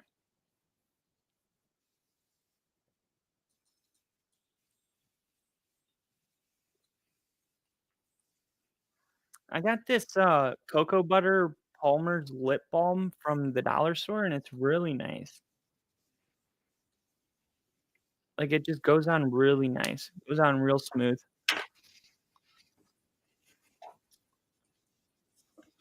We got 25-24 Bears. 25-24 Bears. Do we have a... You know what? I think there's only really 2 scores that we're looking at. I think we're looking at, unfortunately, 22-24 Commanders. That's the only I think the final score, I asked for some final scores in the chat. We're getting 25-24 Bears, and I said that is what I said, unfortunately for Rick, I only see 2 scores. There's this and there's 22-24 Commanders. Fine. Yeah, I think so too. With 2 minutes left, 2 timeouts, Bears, 3 timeouts, Commanders. Yeah, they have to drain the entire 2 minutes. If you're the Commanders, do you let them score? I'm kidding. And here's the thing too, like they've already blocked the Moody field goal. Yeah. Like it should be 25-24 Bears right now. And they already blocked one and the rain and that was like our Colts game. We missed a field goal. It's like the Colts should have needed a touchdown on that drive, not a field goal. 3rd and 5. It always comes back to haunt you. Shotgun for Caleb. Snap. Looking. Quick throw. Caught. First down, Colson Loveland. Let's go, baby. Come on. Can we get DJ Moore and Roma Dunze involved? I would love nothing more than one of those guys to score a touchdown. Honestly, like right here, a touchdown would be fantastic. Now the Commanders, they're in a really weird spot because they're not going. They're going to wait and see if the Bears pick up a first down here. It's going to get about 3 yards for Swift there on the toss. And you said, sorry, what? The Commanders are waiting for what? They're just in a weird position right now because it's like, do you call your timeouts if you're the Commanders? Mm-hmm. And they're here. Yeah. There you go. That was their first one, right? Yep. Timeout number 1. So the Bears, they get a first down after, let's say they make the Commanders burn one more. The Commanders would only be able to stop the clock one time, and the Bears would be able to run the clock all the way down. But this isn't like a tie ball game. The Bears don't want to screw themselves and run the clock all the way down just to miss the field goal. And exactly, yeah. May want to. I feel like I would be playing this for the touchdown. If I totally agree that that's what they should do.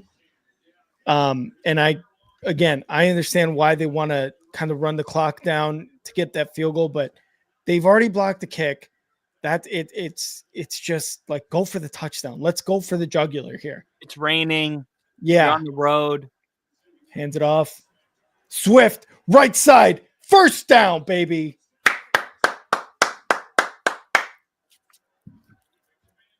And then Commanders timeout. And the way he went down suggests that maybe they're going to be content with kicking the field goal because, like, he kind of makes sure that he goes down here. Well, he probably goes, I'm going to get tackled anyway. I just need to make sure I don't go out of bounds. Or lose the ball, yeah. But so far, you so like fair. You like what you're seeing from the Bears, but I just don't feel like a field goal is going to pan out unless they get 30 yards. But then if they get too close, they might not put the loft on it that they need. Yeah. Or no, that's too far. The closer you are, the higher you kick it. Yeah, exactly. Under center, 1st and 10 at the 31-yard line. Caleb takes a snap, fakes the handoff, rolling left, looking, going to take it himself and going to slide, lose a yard there. Come on, man. At least go out of bounds at the line of scrimmage. I think they're trying to run the clock out. That's what I'm saying, though. God, I'm sorry. Yeah, duh. But, like, I don't know if that's the move. Like, last time out for Commanders. I get why under perfect conditions this is the right move. But will they, will this kick be made? Like, that's what it comes down to. Exactly. Yeah.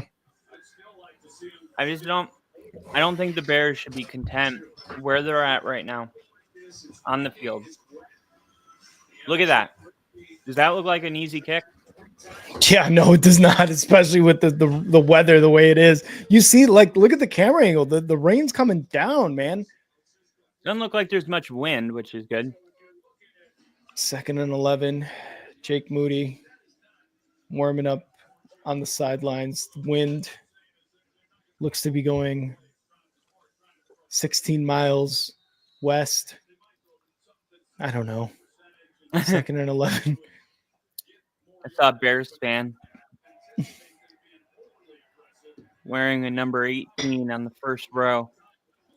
Love that. 2nd and 12. And Caleb's going to be under center here. Takes the snap. Toss right side. DeAndre Swift has a blocker. Goes first down inside the red zone. Let's go.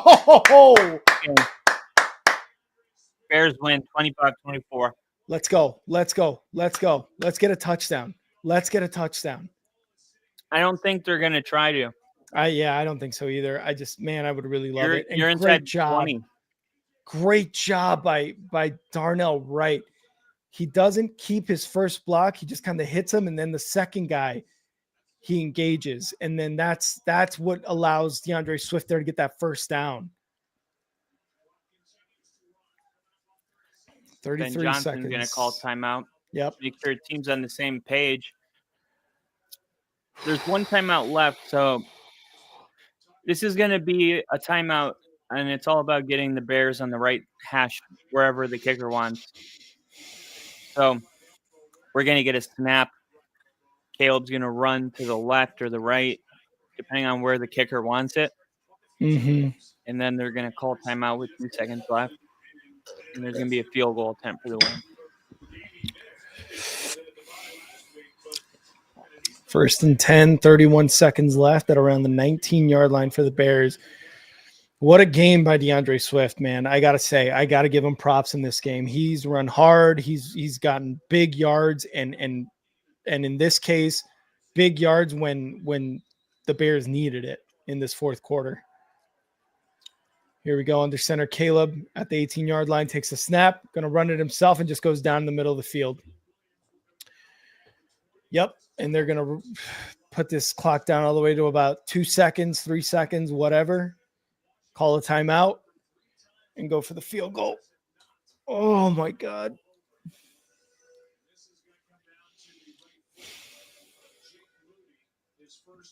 Seven, 6, 5, I 4, wish the outcome of 3, this game timeout. affected the Broncos somehow. on this episode of How to Make It About the Broncos. I'm jealous, man. You're all happy over there? Not yet. I lost fantasy. No, they're going to be good. Now, this is going to be, what, a 37-yard field goal? They're at the 18. What is it, 9 yards in the end zone? So 7 20, plus 10 plus wherever they're at. 7 plus 10 plus wherever they're at. That's 28 plus 7, 35, if that's what they're it not. is. Oh, yeah, because they're on the 20. They're on the 18. Okay, so 38 yards. 38 yard. 18, 10. No comments right now, please, until I react, please. 2nd and 12, 3 seconds left on the clock. Jake Moody here for the game-winning field goal. Snap, hold, kick. Yes! Bears win, baby! Let's go! Jake Moody, fresh off the practice squad. Game-winning field goal, Lil E. You called it again, baby. You called it again. You called it again, Lil E. And hold on. Uh-oh. That's the hat Lil E gave me. That's the hat. What happened? You put on the champion's hat. Bears win, bear down. And that is the fumble that caused this Bears win. That's exactly why when you said, "Man, the Bears don't even deserve to win." Not to be negative, I'm just saying that the Commanders made their mistakes too, and at the end of the game, it's like, who was able to overcome their mistakes? The Bears. Mm-hmm. And there, like you said, there's a lot of room for improvement, and that's what's encouraging. Is like, if you're a team that has a lot of room for improvement and you're 4-2, that's a really encouraging sign for what's to come down the road, because with the right coaching, that you're going to improve. That's what's going to happen. The Bears are going to continue to get better. There's a lot that they need to clean up. You know what I mean? Yep. Like, the penalties, mistakes. Like, but at the end of the day, like, they're good enough to win a hard game on the road in primetime against a team that was in the NFC Championship last year, and they did it in spite of all their mistakes, which tells you that they have a really good ceiling, a really high ceiling, if they can clean it up. And in a tough division with, Green Bay and Detroit, you need that encouragement. Like you need to have that belief that we're good enough to compete with those other teams. Mhm. And I feel like Bears fans, that's where they're at right now is, they don't know if they're going to win, a ton of games to go to the playoffs, but they know every single week they're going to be in a fight and they have a chance to win every single week, no matter who they play. And that's a big step from where they were last year. Could not agree more. Like you said, like this is finally a team.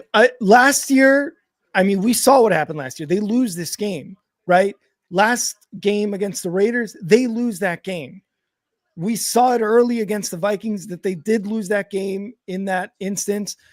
But oh my God, dude, this is finally, like you said, with good coaching, with a good staff there. This is how you move forward from everything that happened last year. And Jake Moody, 4 for 5. Yes, he did get one blocked, but he hit the one that mattered the most.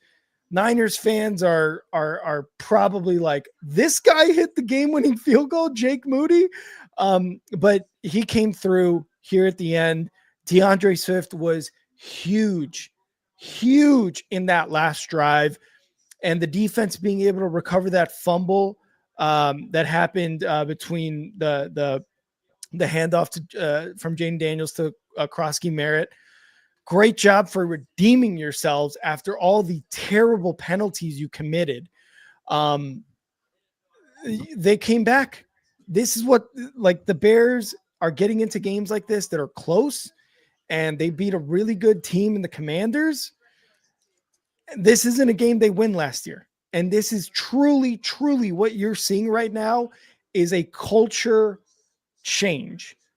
The Bears lose this game 10 out of 10 times last year. Every single time they'll lose this. And instead, they come through.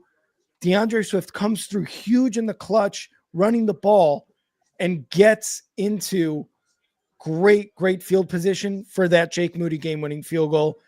As much as I was saying, like, being negative and just being like the Bears deserve to lose this, obviously there's a lot of hope in my head. There's a lot of me being like, I know we can still do this, but I'm just so critical of the Bears that I was like, with all these mistakes that happened, they deserve to lose this, but they come out on top and they win this game and they move on to 3-2 above 500.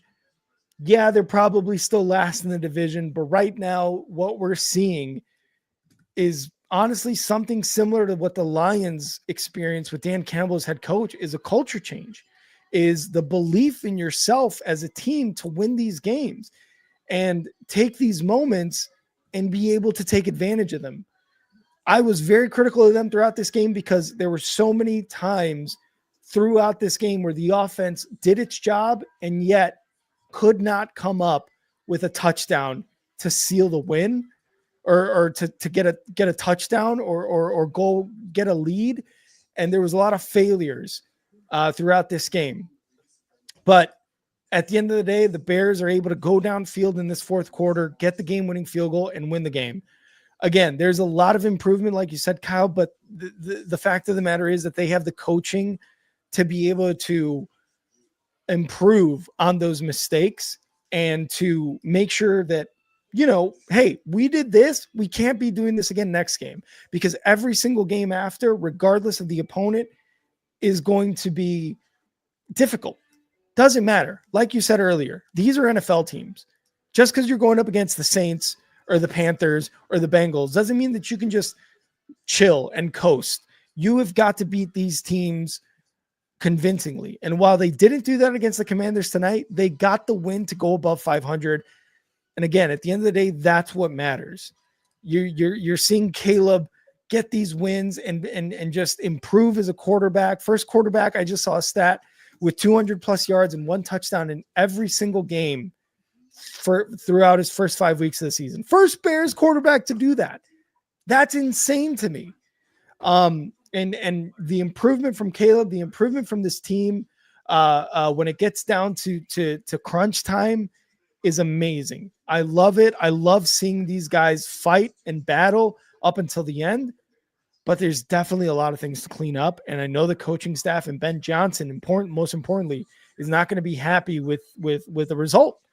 He's going to say, he's going to talk to the team and be like, we could have won this game in the third quarter. We honestly could have. And yes, we won the game. That's the final result is what matters, but we could have won this game in the third quarter, the way the defense and the offense was playing against the Commanders.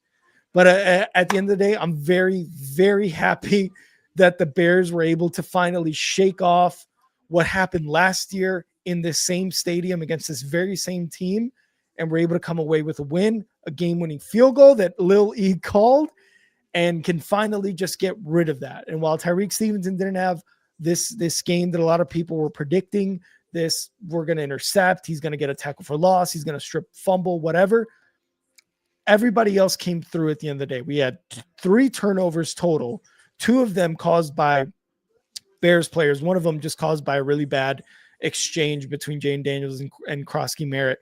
But regardless, we were able to take those turnovers and take advantage of that, get some points on the board, whether it's 3, whether it's 6, we got some points on the board. And going back to the first quarter, that 4th and 2, 4th and 1, whatever it was, he didn't go for it and instead got the field goal. That just happens to be huge in this final score. Oh man, the Bears are giving me hope, and 3 and 2, they're already at 60% of the wins they had total last year. So I'm hoping that it just continues to build from here, and that the Bears are one of those teams that down the stretch are fighting for a playoff spot, are fighting for maybe even a division title. Hopefully. I mean, I know that's a little too much to ask for right now, but hey, if we're going to continue to fight like we've been fighting, then I love our chances. And that's my post-game analysis on the Bears. A lot of improvement, but you came out with the win. That's all that matters at the end of the day. Yeah, I don't think it's even too much to ask for. At 3 and 2, you're now 2 losses like the Lions.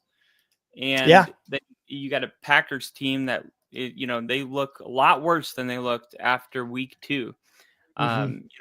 Not maybe struggling, but not winning against the Bengals the way that it looked like they should have won that game. Like, agreed. We played the Bengals 2 weeks ago, and they didn't take a snap in our side of the 50 the whole game besides the first drive. Like, that is a team that, you should. But then again, it's the NFL, and you can't do that. Like, you can't be like, oh, well, we lost to the Chargers, but the Giants beat the Chargers, but the Giants aren't a good team, but they beat Philly. So are the Giants really good? It's like every week is different, and every week presents a new challenge. You got a new team with injuries and, taking guys up from the practice roster to the active roster, guys on IR. It's all evolving and changing. And the one thing you want to see is, are we getting better every single week? And that's the reason Callahan got fired from Tennessee, was because there was no evidence that the experiment was working. They were not improving week to week, and it's okay to be bad. It's just not okay to not improve. And I think that's like the big thing for the Bears is like, okay, how do we clean some of this stuff up? I have a picture here for you guys while we do the little talking points, but total plays, the Bears and the Commanders were about even. They both ran 60 plays. Okay. The Bears had 62 more yards of offense, 381 yards. Wow. Each team had 10 drives, and this is very equal considering the amount of turnovers. It's kind of weird to see or look this even. But you see here completions for Caleb, 17 for 29. Jayden went 19 for 26, also very even, 7.4 to 7.1. Both 3 sacks each. Each team for 3 sacks. Running the football, the Bears had more success, but that was on that final drive. You take out the final drive, and it's about exactly even. So I think coming away from this game, I think I have the Commanders and the Bears at the same tier right now. As far as like, top 10, top 15, it's like and it's the same thing with Jacksonville and the Chiefs. It's like wherever you Mhm. have Jacksonville, I think the Chiefs should be right there. And I think wherever you have the Commanders, I think after this game, you should have the Bears pretty close. But 9 penalties. I mean, you can't have 9 No. penalties because the No. reality of this is if the Commanders don't have 3 turnovers and the Bears have 0, there's no Mhm. way that the Bears win this game. They got 10 points off Mhm. turnovers. Mhm. And their final, actually, I wasn't even considering their final field goal, which was the game winner, was off a turnover as well. So good on the Yeah. Bears because they got points, 13 points, if my math Mhm. is mathing, on every time they turn the ball over. But Yeah. that's not going to happen every single week. And if you just go into a game and you say one team turns it over 3, the other, it's always going to be that the team that turned it over doesn't win, unless you're the Lions. And it's like they're the first team out of 100, the last 100 to do that. Yeah. The reality is the Bears won this game because they took the ball away, and that's Mhm. great. You got to credit them. But I Mhm. think the next step is like, how do we get to the point where we can play a clean game and we Yes. don't need 3 turnovers to win Yep. a last second field goal? Mhm. Because the Commanders, they look beatable. And on the other side, like the Commanders were an NFC championship team last year. Yep. And then they added pieces like Debo Samuel and the offensive lineman from the Tunsil. Texans, Laramie Tunsil. Yeah. And Mhm. you're thinking, okay, well, this is like a clear Super Bowl, and it's just not there for whatever reason right now. Mhm. Third down efficiency was terrible, 3 for 8. Mhm. The Bears were 3 for 10 as well. So you don't love that. And Mhm. then I thought the Bears did pretty good rushing first downs. They had 8. Um, I guess like they did what they had to do to win, and at the end of the Yeah. day, that's what matters. But next week, the Commanders play the Seahawks, and that's going to be a Mhm. lot tougher of a game. Well, I'm not to say the Bears aren't a tough opponent. I'm just the Seahawks are playing really good football right now. Seahawks, yeah, no, I totally get you. Seahawks defense is one of the better ones out there. So yeah, no, I totally get you.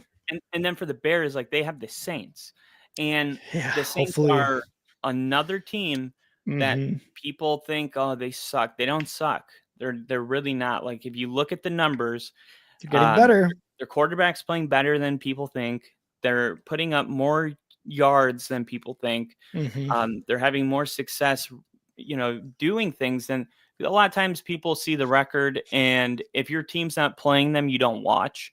The Yeah. Saints are in that category. The Jets are in that category. But these are still teams that are, got new coaches, are getting better.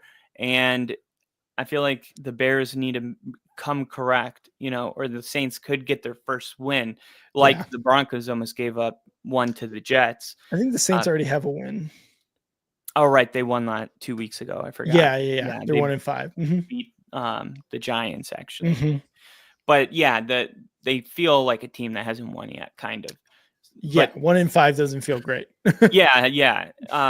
But yeah, I think that's a good opportunity though to see like, okay, can we go 4-2 now? Because like Yeah. being a 4-2 guy right now, it's awesome. Mhm. It's so much Yeah. cooler than being a 3-3. And then you start stacking wins. Like we got 3 in a row. The Bears got 3 in a row now, right? They got all 3 of their no, they got 2 in a row. But No, it's 3 in a row. Dallas, Raiders, and now yeah, the Dallas Commanders. Raiders this. They had the bye Then week. Saints will make it 4 in a row. Oh, I hope so. I hope so. And the one thing is though, like, what's up with the penalties? Like, are these fixable, or or are we going to deal with this crap every single week? Because that Mhm. that lowers your ceiling tremendously. Like it could literally Yes. take you out of the playoffs if it doesn't get fixed.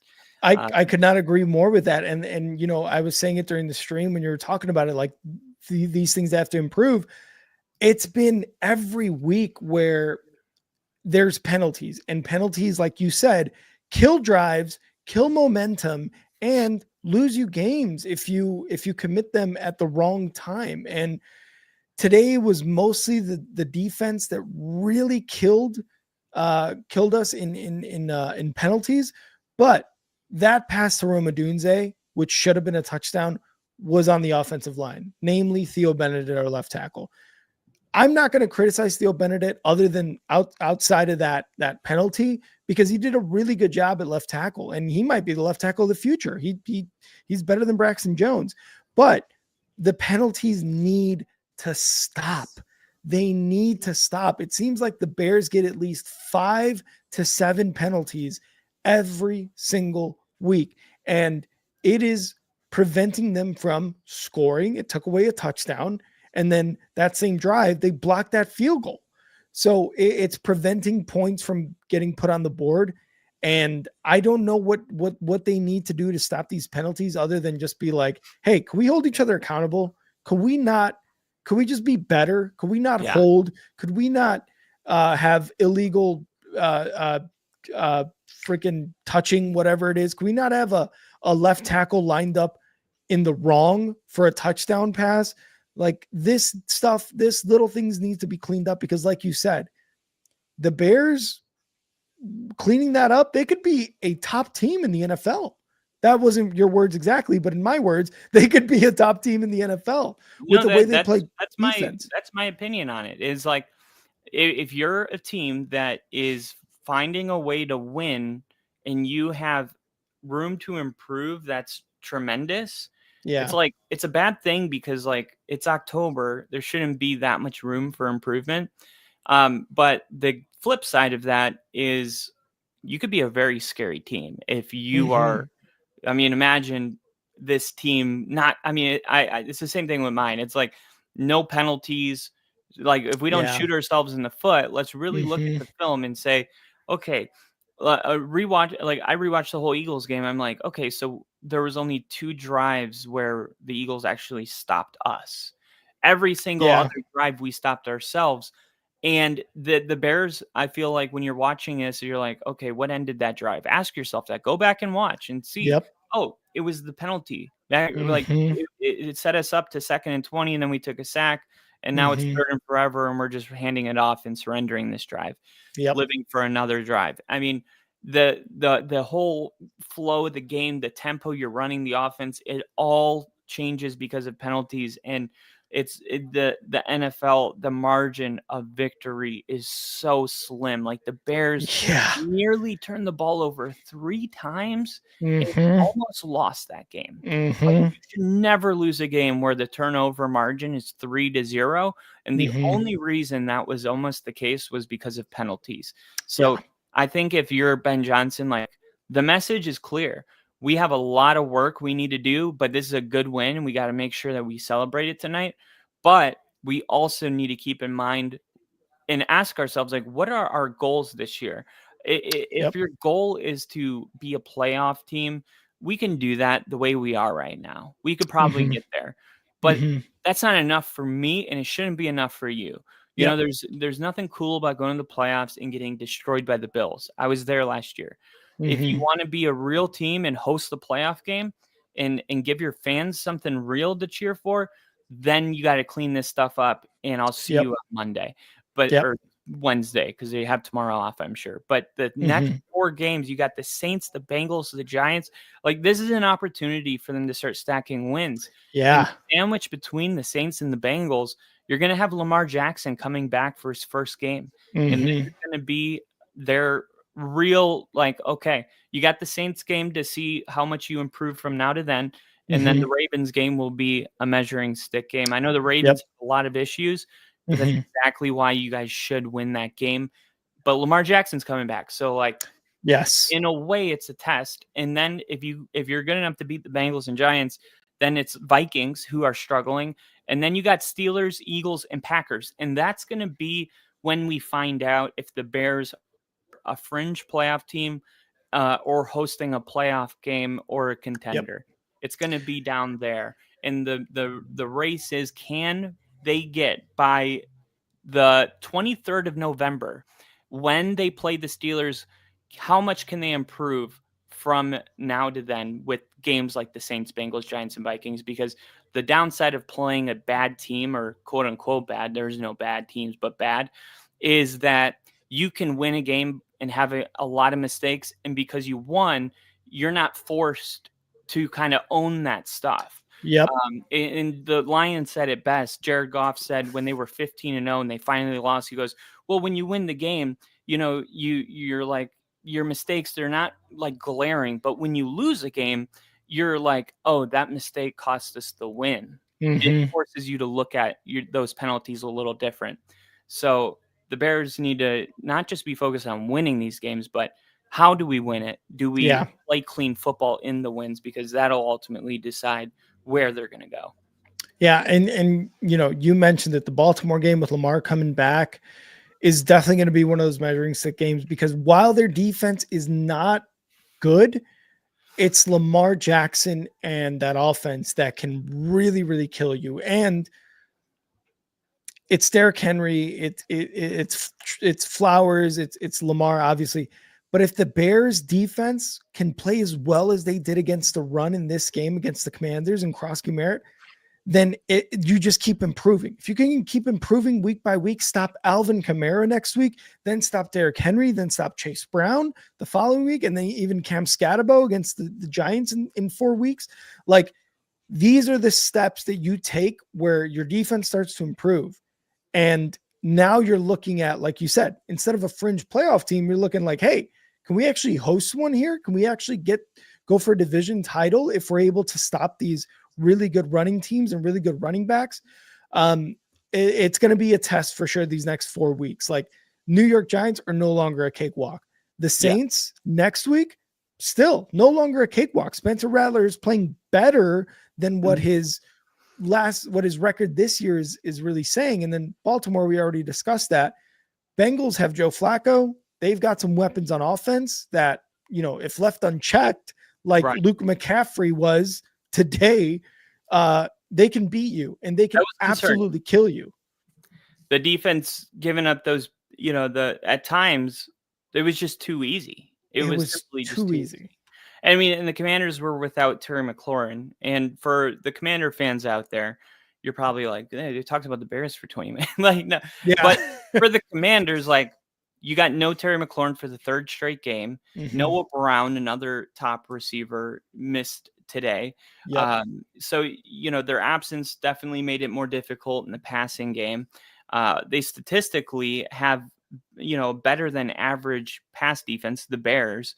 So this was a game where, like, the Commanders, I felt like the Commanders shouldn't have been able to have the amount of success they had passing the ball, which wasn't a lot, but still, like, they should not be able to just drop back and throw a 40-yard completion. And it was like, oh yeah, there's no one around him. Exactly. They got to figure out how to clean that kind of stuff up. But the Caleb Williams, that I don't want to leave this unchecked. The big thing was going into this game, he had taken 7 sacks in 4 games, and it was like, he's holding the ball too long. I'm seeing this get cleaned up. I'm seeing him actually, like, go through the progressions and make a decision. Yeah. It's like his emotional home would be to extend the play and get into the play after the play, because that's where he lived at USC behind a bad line. Coming out of college, 100%. So it was like, okay, well, now is he going to be able, in Ben Johnson's offense, he's a great play caller, but can you run the plays and not rely on the play after the play? And for the first time tonight, I felt like we didn't have Caleb Williams, snapping the ball, looking at his first progression and going, I got to go. I got to run around and make, it happen on the 2-point conversion. Yep.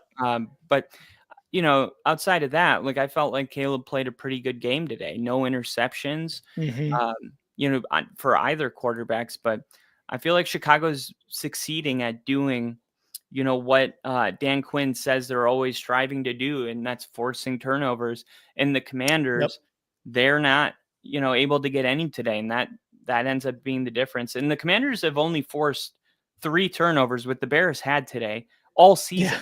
That's they only had 3. Yeah, and 2 of them are Marcus Mariota in his 2 starts. So, oh wow, yeah, like the Commanders have been, doing pretty good up to this point. So, like, another credit to the Bears for finding a way to get it done. I think though the Commanders are going to be okay. Like I want to say again, Jayden's back from an injury. He didn't look 100%. We both saw it. Yep. And it was when they showed the Packers replay is when it stood out the most. Cause like I saw that replay and I'm like, oh yeah, he looks faster. He looks way faster. So I think when Jayden gets a little more healthy, you get Terry McLaurin back, you get your weapons back. You know, I think maybe the Commanders are going through a rough patch. But on the other side, like I could see them missing the playoffs. I'm gonna be real. I can see the Commanders missing the postseason. They're just not where they need to be. The system is not what it was last year, and it's hard to see with the NFC. You know, I mentioned this yesterday.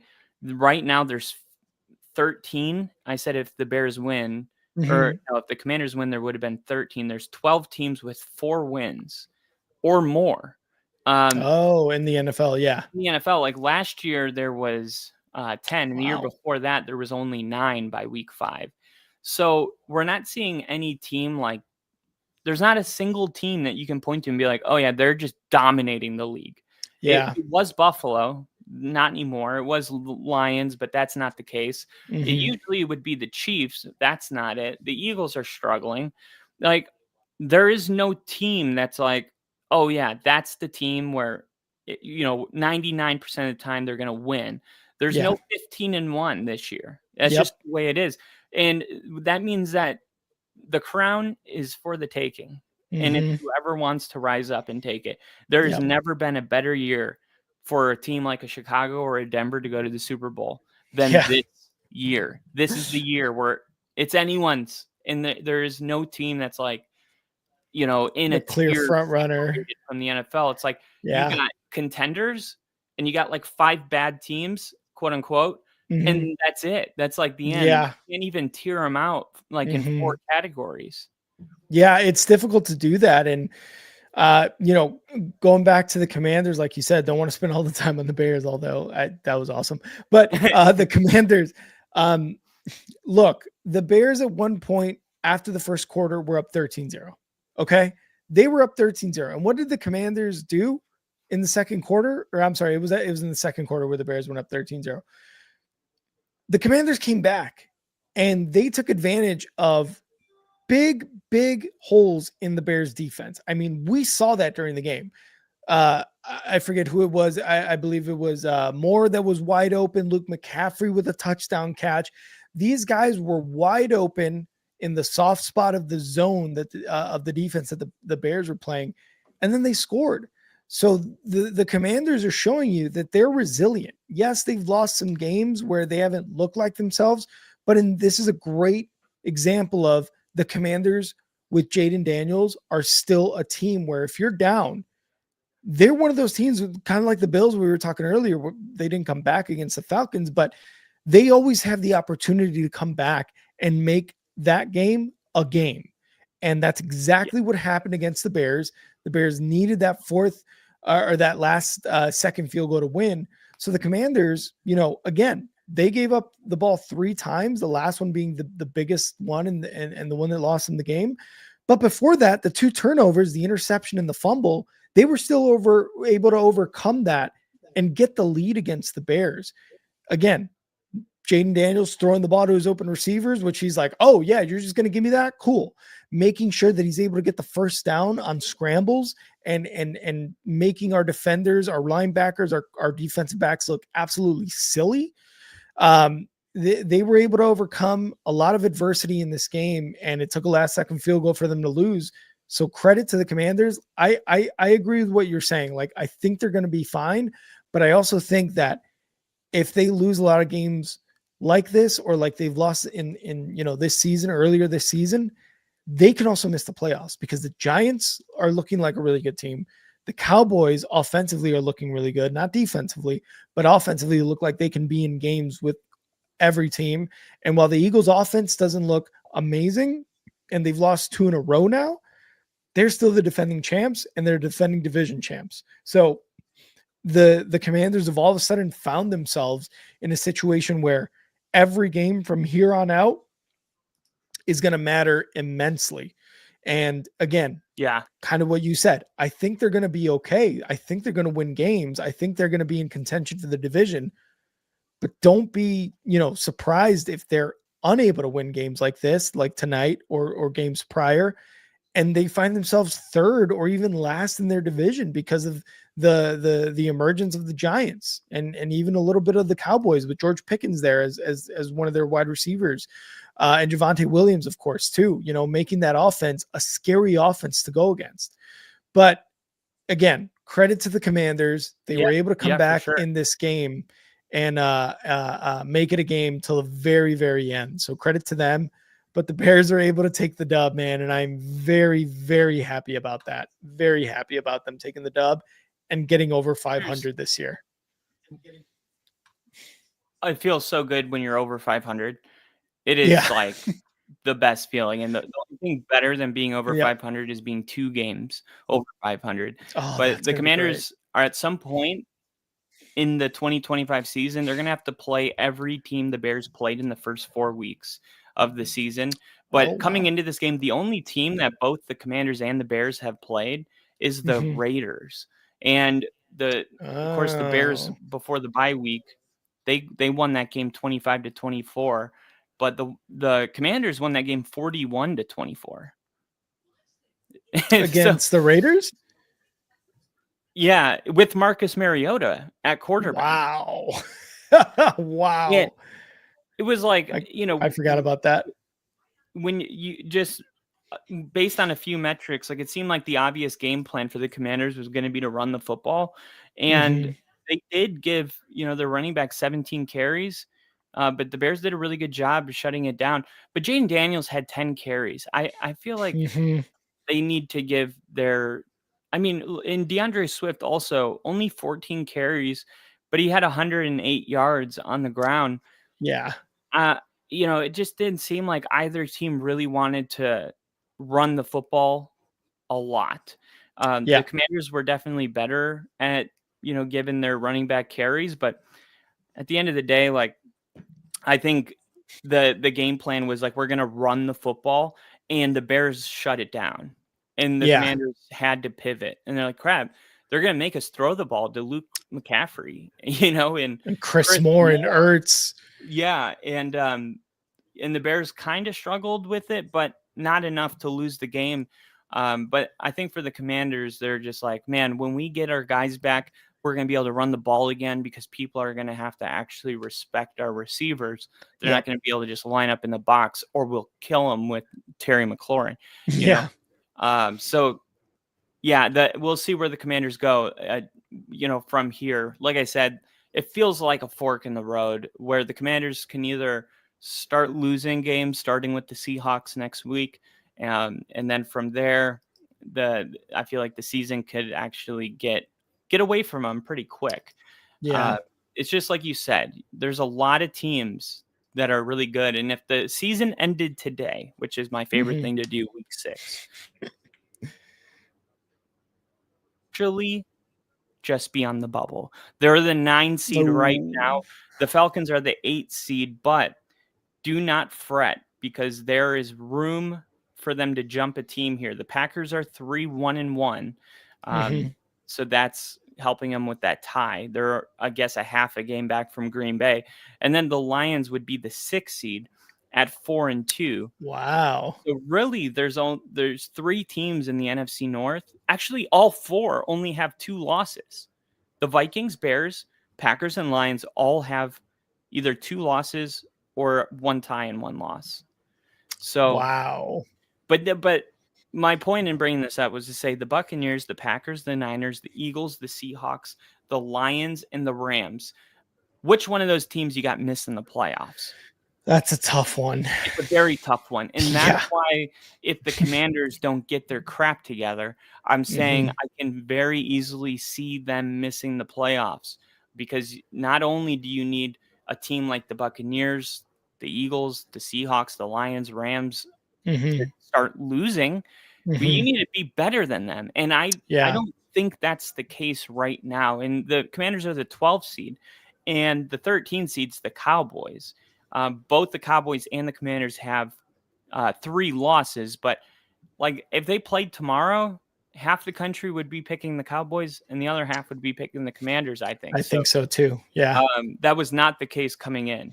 Now the AFC, there's a lot more, I guess you got the Jets, Titans, Browns, Dolphins, all Raiders, Bengals. Those are bad teams, I guess.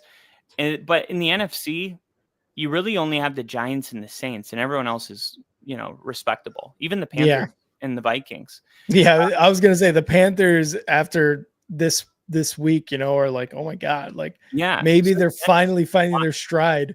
I think the NFC is a lot more difficult this year than the AFC. Yeah, 100%. I couldn't agree more. Yeah, because you look at the teams, the records too, and versus the AFC, and you're like, oh yeah, the NFC is actually much better than the AFC, which is something that I'm not too used to. Right. It's usually the AFC. I think this is going to come down to a tiebreaker, and that's why it's so great the Bears won if you're a Bears fan, because I could very easily see the 7th seed being dependent on the tiebreaker between the Commanders and Bears. I can see it. And the Bears, I don't think they realize, and I'm going to timestamp this, October 13th, 10:58. This is going to be the person that gets in the playoffs is going to be because of this game. I think the Bears are going to get the tiebreaker, and it's going to put them at the 7th seed, and the Commanders are going to miss it because of tonight. Yes. That's where I'm at with this game. I just don't see it this year for the Commanders. Like, I'm sorry. The NFC is just the Seahawks are better. We already know about those other teams, but like I don't see the Bucks, the Packers, the Eagles, the Seahawks, Lions, or Rams like missing the playoffs, or like even getting in a situation where they have to have a tiebreaker. Like the Rams are maybe and the Eagles are losing, but their only hope to get the playoffs is that they win their division. I think so too. That's what I think, and you agree with me. So the Commanders, like, do you feel like you could win your division right now? I don't know. Maybe we'll see, but that's your only way in, I think. Yeah, I think so too. The NFC East, for as good as all 4 teams are, I think a lot of them, the top team right now is the Eagles, and you clearly see how they're struggling offensively. I mean, they've lost 2 in a row. The Commanders have lost 1. The Giants are emerging, but I don't think they're there yet. But can they get there? I think so. They probably could. I mean, it depends on how the rest of the season goes with these top teams in the NFC East. And the Dallas Cowboys, for all their faults on defense, like they're going to be in games with Dak slinging it. But yeah, man, I think the NFC East maybe only has 1 team coming out of it because of how competitive the rest of the NFC is. We're 4-2 and we're the 7th seed. Yeah, exactly. And even the AFC is still like those top teams, those top 7-8 teams are like, they're battling for a playoff spot. So Chiefs are out of the playoff picture right now. They are. Yeah. 3-3, they got to 500, but they're out of it. So you got that as well. But yeah, man, I'm just very happy that the Bears were able to get the kind of monkey off their back. Should be.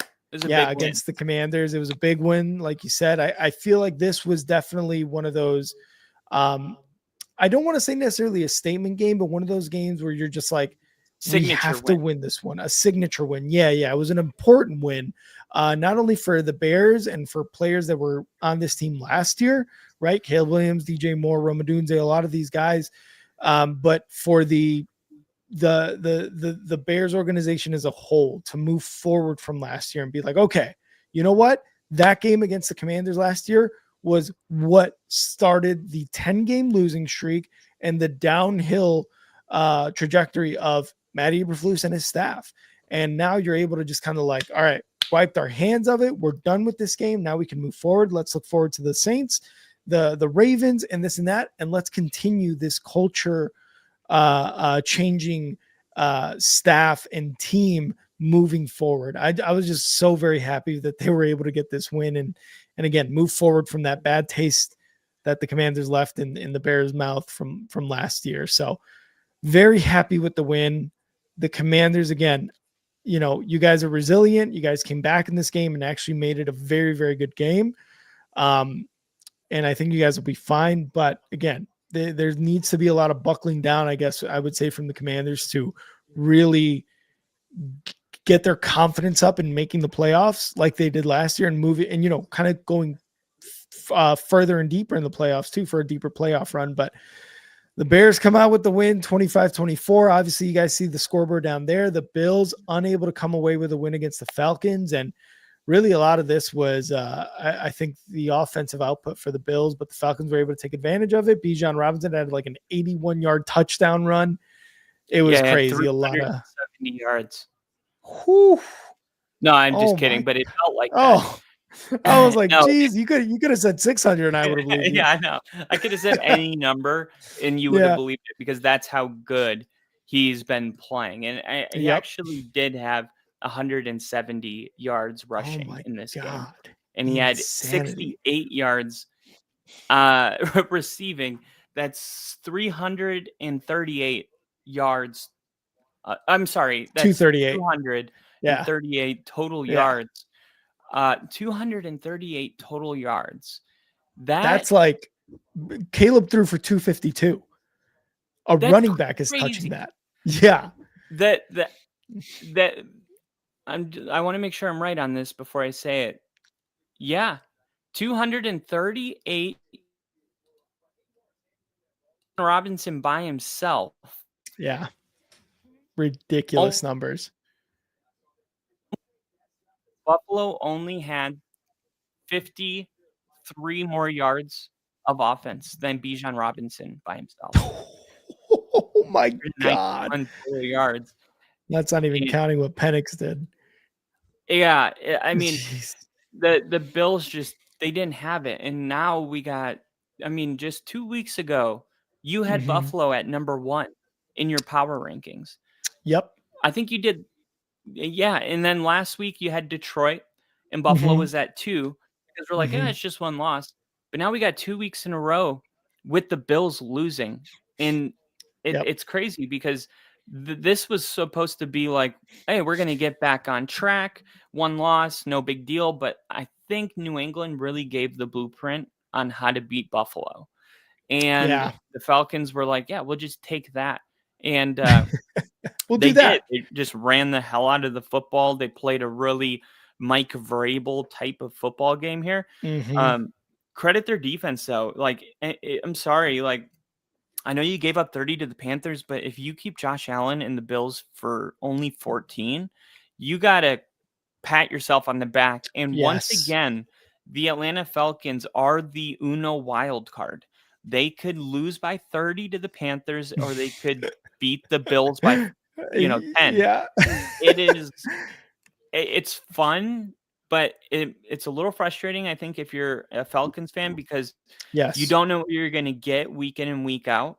Michael Penix is, I believe he's the franchise quarterback. Falcon fans believe it. I still think their coaching staff, because this team, when you look at it, it looks like they have the players to be a playoff team. But going into this game, you're like, yeah, they're not a playoff team this year. Now the game's over, and you're like, they might be a playoff team. So we just keep seesawing between them being the next 49ers flip-flopping, being a team that misses the playoffs and their head coach gets fired. It's pretty wild. And Buffalo's been the one team that's pretty consistent every single week, but James Cook only 87 yards on 17 carries. His longest run of the day was 14 yards, and Josh Allen 180 yards passing. I didn't watch the game. I was watching this one, but if you guys are Bills or Commanders fan, I'll have more on this later, but I'm seeing the credits, but I didn't see the story. So I got to go back and see what happened. Penalty wise, I'm seeing Buffalo had, let's see. Well, according to Crafty, they had 2 good drives and didn't do anything the entire rest of the game. So same as the Bears, 8 penalties, 64 yards, about the same as the Bears. Damn. And there you go. And that's kind of the story too, is like the penalties are huge, but also in this case, right, with like the Bears and the Bills, which offense did more to get you into a position to win the game? And luckily the Bears were Yeah, and the turnovers too, and Josh Allen had a really bad turnover. I don't want to say it was his fault, but it was tipped when he threw the ball and it was intercepted there at the end to really seal that Falcons win. They were trying to come back with a touchdown. The Bills were, but he gave up a interception. And we got Kid Cowboy in the chat. What's up, kid? What's up, Kid Um, Cowboy? Yeah, but when you're yeah, able to run like that with Bijan Robinson, you don't have to worry about Josh Allen because he's on the sideline.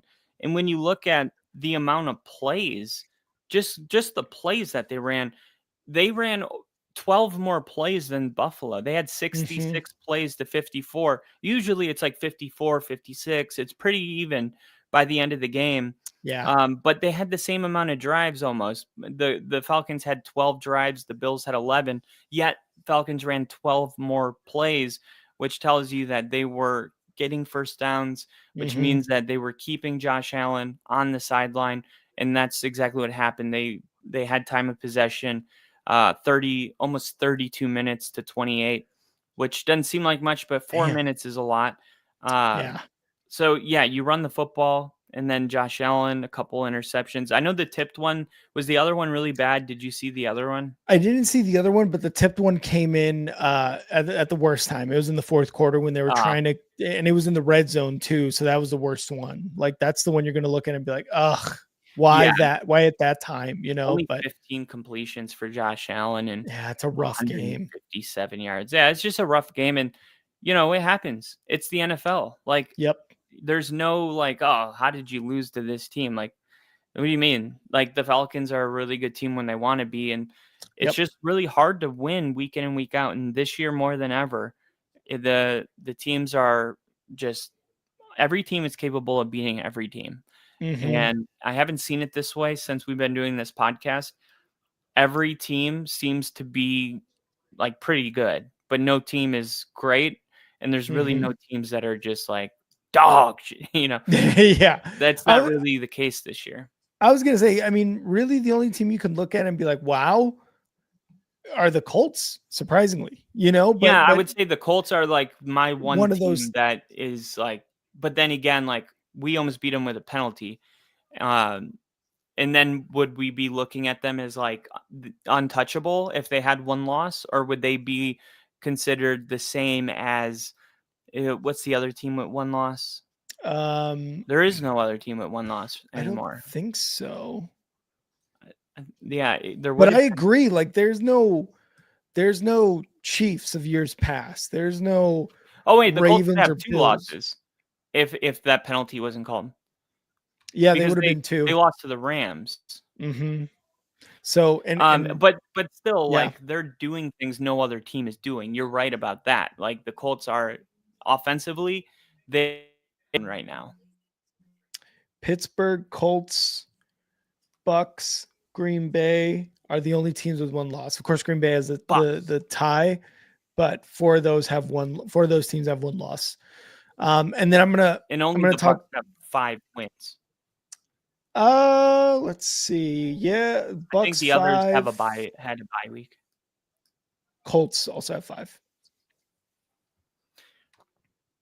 Yeah, the Colts. That's Yeah, Colts and I Bucks with 5 I wins. the Colts and Bucks, yeah. Yeah. And I like this comment here by Kamish, which, by the way, Kamish, what's up? Bears win, baby. Bears of the past crumble after that block kick, but they stayed in it. Of course, we got lucky to have Washington fumble at the end. And this is kind of what I'm talking about, guys. Like the Bears, culture wise, and even against the Raiders their last game 2 weeks ago, they probably lose those games. The Bears are probably looking at a 1-4 record, 1-4 record right now last year, because that's just how it was for the Bears. And again, Kamish, you make a good point. Like they crumble after that blocked kick. They pretty much play it safe, and they don't make those plays that they need to tie the game or get within 2, where they scored that touchdown. It's just it's a completely different culture, completely different team, and I could not agree with you more. 100%. And Crafty saying there's more parity across the league. Yeah, I totally agree. Totally agree. The only devil's advocate I will say about the Bears is we only have 1 year of a sample size to look back on, and that's last year. And I Yep. believe the Bears were 4-2 at week 6. Week 6 they were 4-2, and then they lost against the Commanders, and then that was just like And then they didn't win again, right? they didn't win again until week 18 against the Packers. Right. So Mm-hmm. not to bring that up. I'm just saying we've seen this team start. And I think a lot of times when you're in it, you lose sight of the big picture. Mm-hmm. And it's like, Sean's 500 in September, but he's the winningest October coach in NFL history. Like he typically wins every October game. It's crazy. But when you're 1-3 in September, Mm-hmm. it's like you lose sight of everything, and you're like, yeah, we suck, we're trash, burn it all down. Yeah. And then you go through October and you're 4-2, and then you're 5-2, and then you're like, oh, actually we're not we're not that bad. And then November comes, and then maybe you're 500 again. It's like every single month is a Mm-hmm. chapter, and there's only 4 chapters. And Yep. it's so important that as fans you remember, like, it's really about how you finish in this league. Like, Yeah. starting great, very important, so you don't Mm-hmm. dig yourself a hole. But Mm-hmm. what's more important is that you don't let a 4-2 start somehow slip away from you like it did last year. And that's where I Yes. say the Bears need to, like, the Bears, but we can't act like the Bears haven't been here before. The Bears have Yeah. been here before, and they let it get away from them. They have to, like you said, use this win to be like, yeah, we lose this game in the past, but this year we're going to win all of these type of games. Yep. And if you're a team that's like the Commanders, or, even the Cardinals after they lost to the Seahawks on Thursday Night Football, Mm-hmm.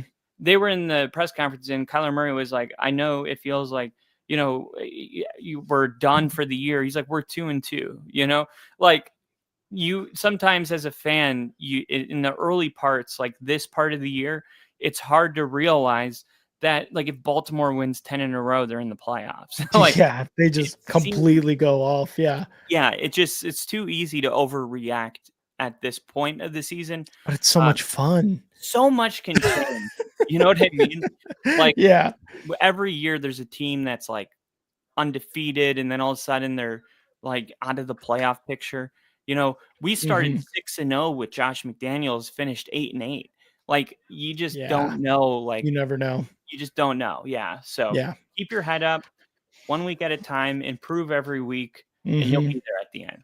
Yeah, 100%. Improvements need to be there for every team, whether it is, the Bears, the Bills, the Commanders, or the Falcons. So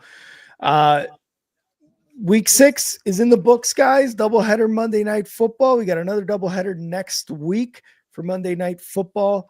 But man, what a Monday night it was. What a Monday night it was. We had a surprising Bills loss and a last second Bears field goal win. So thank you guys so much. Everybody that was in the chat, Lil E, I'm wearing the hat because you called it. Bears walk it off on a game-winning field goal. We had KC, we had Kamish, Crafty, we had E-Dub, we had Richard, we had Nick, we had Ginger. 1 million views. We had 1 million views up in this mofo. We had Hat on Fire. Everybody was in the chat today, and I could not appreciate you guys more. Daniel Barry, I think, made a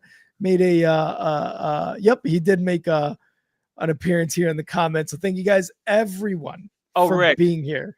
Yeah. Just to piss you off before you go. Okay. The Ravens are 1-5. The NFL model is giving them a 36% chance of making the playoffs.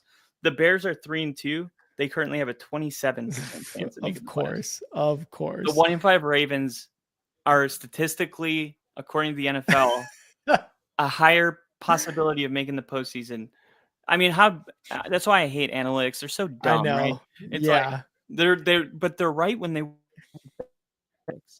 right, and when they don't work, they're not right. And it's always adjusting based on whether it's right or wrong. You know what I mean? Yeah, they're like, actually, I was wrong this time. You know what? 33% chance. Right. Like, okay, whatever that means. But it's just funny. How do the Ravens have a better chance than the Bears at 3-2? at Yeah, and I 105. think that plays into what we were talking about, how the AFC right now is worse than the NFC as a whole. So I think that's kind of where it's getting its chances there. But I totally agree. You're like, what? We Because have I'm the like, better record. there's still 8 like good teams. Like the Chiefs are the 8th team, and all the other Yeah. ones are really good. So Yep. like, good There's luck. still, yeah, there's plenty of opportunity in the AFC. NFC looking a little rough, but yeah, we'll see how the rest of the season goes, guys. Week 6 is in the books. We've got 12 more weeks of football, not including playoffs. We're getting in the thick of it, guys. We're getting in the thick of it. So thank you, everybody who was here. We appreciate all the comments, all the likes. Subscribe, hit that like button before you leave if you haven't already. Make sure to share the live, share the channel if you can. That'd be awesome. Become a member for $2.99 a month. Kyle and I are going to be starting to do more membership content for those who are members and continue to be members. Got to give you some more for that membership, baby. So look out for that coming soon. Thank you guys again for being here. Bears win, Falcons win, and week 6 is in the books, everybody. Thank you guys so much for being here. And Kyle, that was a good time, brother. Always a good time. Bear down. Long live Bill. Long live Bills.